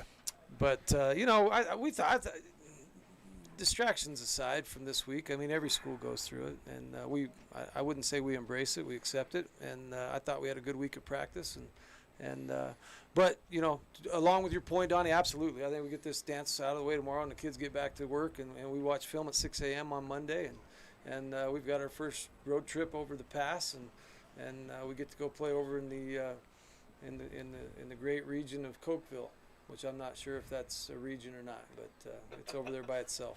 Have you ever been to Cokeville? I've been right through it. There's a road that runs right by it, and I always look over at it when I go by. I think the great thing that we took away from our interview that I really liked when we sat down earlier this week was, you talked about every day because pretty much homecoming. You're coaching kids that are 16 years old, and like you said, it's a game at the end of the day, and you still want these kids to go out and they're kids, they're students, they're going to do this, and you get them for 2 hours out of the week or out of the day every day, and you just try to motivate them and try to accomplish something while you have them. And I just thought that was kind of a good perspective that you as a coach, throw in there too, that you have to realize that we're just working with, you're working with high schoolers, and it's a rough day today or a rough night tonight, but I think they're kids and they're going to move past it, and I think you just, like you said, it's a good thing to get up next week and say, let's go to work and let's move on. Yeah, it's our job to motivate. It's our job to teach and lead, and we've got to do a better job of it. But yeah, that's the challenge every day, whether it's Monday, Tuesday, Wednesday, and we've got to become a better all-around football team, and that's the challenge. So we move on. We move to week 3 for us, and we'll stay positive, and we have a good group of kids, and I really think that like I just told them. It's not about, this isn't going to define us. This is not the football team that we are. Our goal is to be the best football team we can when we're done with this 7-game stretch. And I think we'll grow, and I think we'll build off of this. Coach, appreciate you taking a few minutes. Good week of practices next week, and we'll look forward to talking with you next week at Cokeville. Sounds good. Thanks, Donnie. Thanks, Kevin. Thanks. Bobcat head coach Matt McPhee will take a quick timeout, come back, get your final game numbers, wrap things up here from Leroy Hayes Field. It's the Click It or Ticket postgame show, KDNO, back after this timeout. Rehabilitation and Wellness in Thermopolis also has something called the Gatti Wellness Center. It's your dream gym with cardio equipment, cable machines, free weights and dumbbells, hydraulic resistance machines, and personal trainers that care about your goals. The Wellness Center is huge and includes a rock wall, pegboard, sled, tires, punching bags, squat rack, and a whole lot more. Check out the Senior Wellness class. To take the first step to a healthier you, visit gatti.org. P6 Station Stonefire Pizza is proud to sponsor Thermopolis Youth Athletics. When you open the door, it hits you. The smell of freshly baked wings or pizza. Your Stonefire creation comes out with the perfect golden brown crust, fresh toppings, and melted cheese that some can only dream of. Don't forget to check out the Pizza of the Month. Enjoy your meal inside or under the pergola. P6 Station Stonefire Pizza. 544 Park Street in Thermopolis. Welcome back to the Click It or Ticket postgame show. Bobcats fall tonight 51-15 to Lovell on homecoming. And with the final game numbers, here's Kevin. Let's start with the Lovell Bulldogs. A plethora of ball carriers tonight. The main one being Preston Nichols. He ran the ball 22 times by my count, 195 yards, 3 touchdowns, 1 fumble. The only catch on the team went to him for -1 yard. His brother, Ben Nichols, 12 carries for 125 yards, 2 touchdowns. Ben also had a fumble as well. Other rushers, we have Monterde came in later, 8 rushes, 89 yards, but out of those 8 rushes, he tapped in with 2 rushing touchdowns as well. Kahn had 2 rushes for 14 yards, and those are really your notable stats for them. All of their offense, like I mentioned, came on the ground. They had 1 negative passing yard, but they had 420 total rushing yards, so their total offensive output, 419. That's some easy math. Even I can do that one. We're going to move up to the Thermopolis Bobcats. Gavin Shumway tonight, 26 attempts tonight, 16 completions, 236 yards, 2 touchdowns, 3 interceptions. A lot of throwing for him tonight, a lot of yards. He did cap off 6 rushing attempts, 21 yards. Rody Farrell had that big game last week, pretty quiet this week on the ground, 18 carries, 64 yards, but he caught 7 passes for 125 yards and a touchdown. Eli McCumber came in with 2 catches for 49 yards. Adley Coyne, 5 catches, 41 yards and a touchdown. And Wyatt McDermott tonight, 2 catches for 21 yards. Offensively, the Bobcats, 91 yards on the ground, 236 yards passing, 327 yards of total offense. So 327 total yards for the Bobcats, 419 for the Lovell Bulldogs tonight. And those are your Thermopolis Eye Care look at the stats. Thank you, Kevin. And while you're at it, you're on a roll. You want to go ahead and announce our P6 station player of the game. We're going to go and we're going to give it to Eli McCumber tonight. He had 2 catches, 49 yards. But talking with the coaches, good defensive night for him tonight. He also recovered a fumble out there. So he was kind of all over the place on defense. Pretty busy night for him. So Eli McCumber is your P6 player of the game. Thank you, Kevin. And want to remind everybody the Lady Bobcats at home tomorrow against Farson Eden, so come out and support the Lady Cats at Bobcat Gym tomorrow. Also, the Bobcat cross country team hosting a meet tomorrow up at the golf course. That'll get started at 10 o'clock, so please go out and support the cross country runners as well in their only home meet of the season. I think we would be remiss if we did not mention that and then pretty much everybody in Thermopolis knows this, but Bobcat boys golf team, 2A state champions again this season. It's a 4-peat for them. And Hardy Johnson joining history in Wyoming high school golf, as he is a 4-time individual champion, and he joins just 1 or 2 other golfers as 4-time individual champions.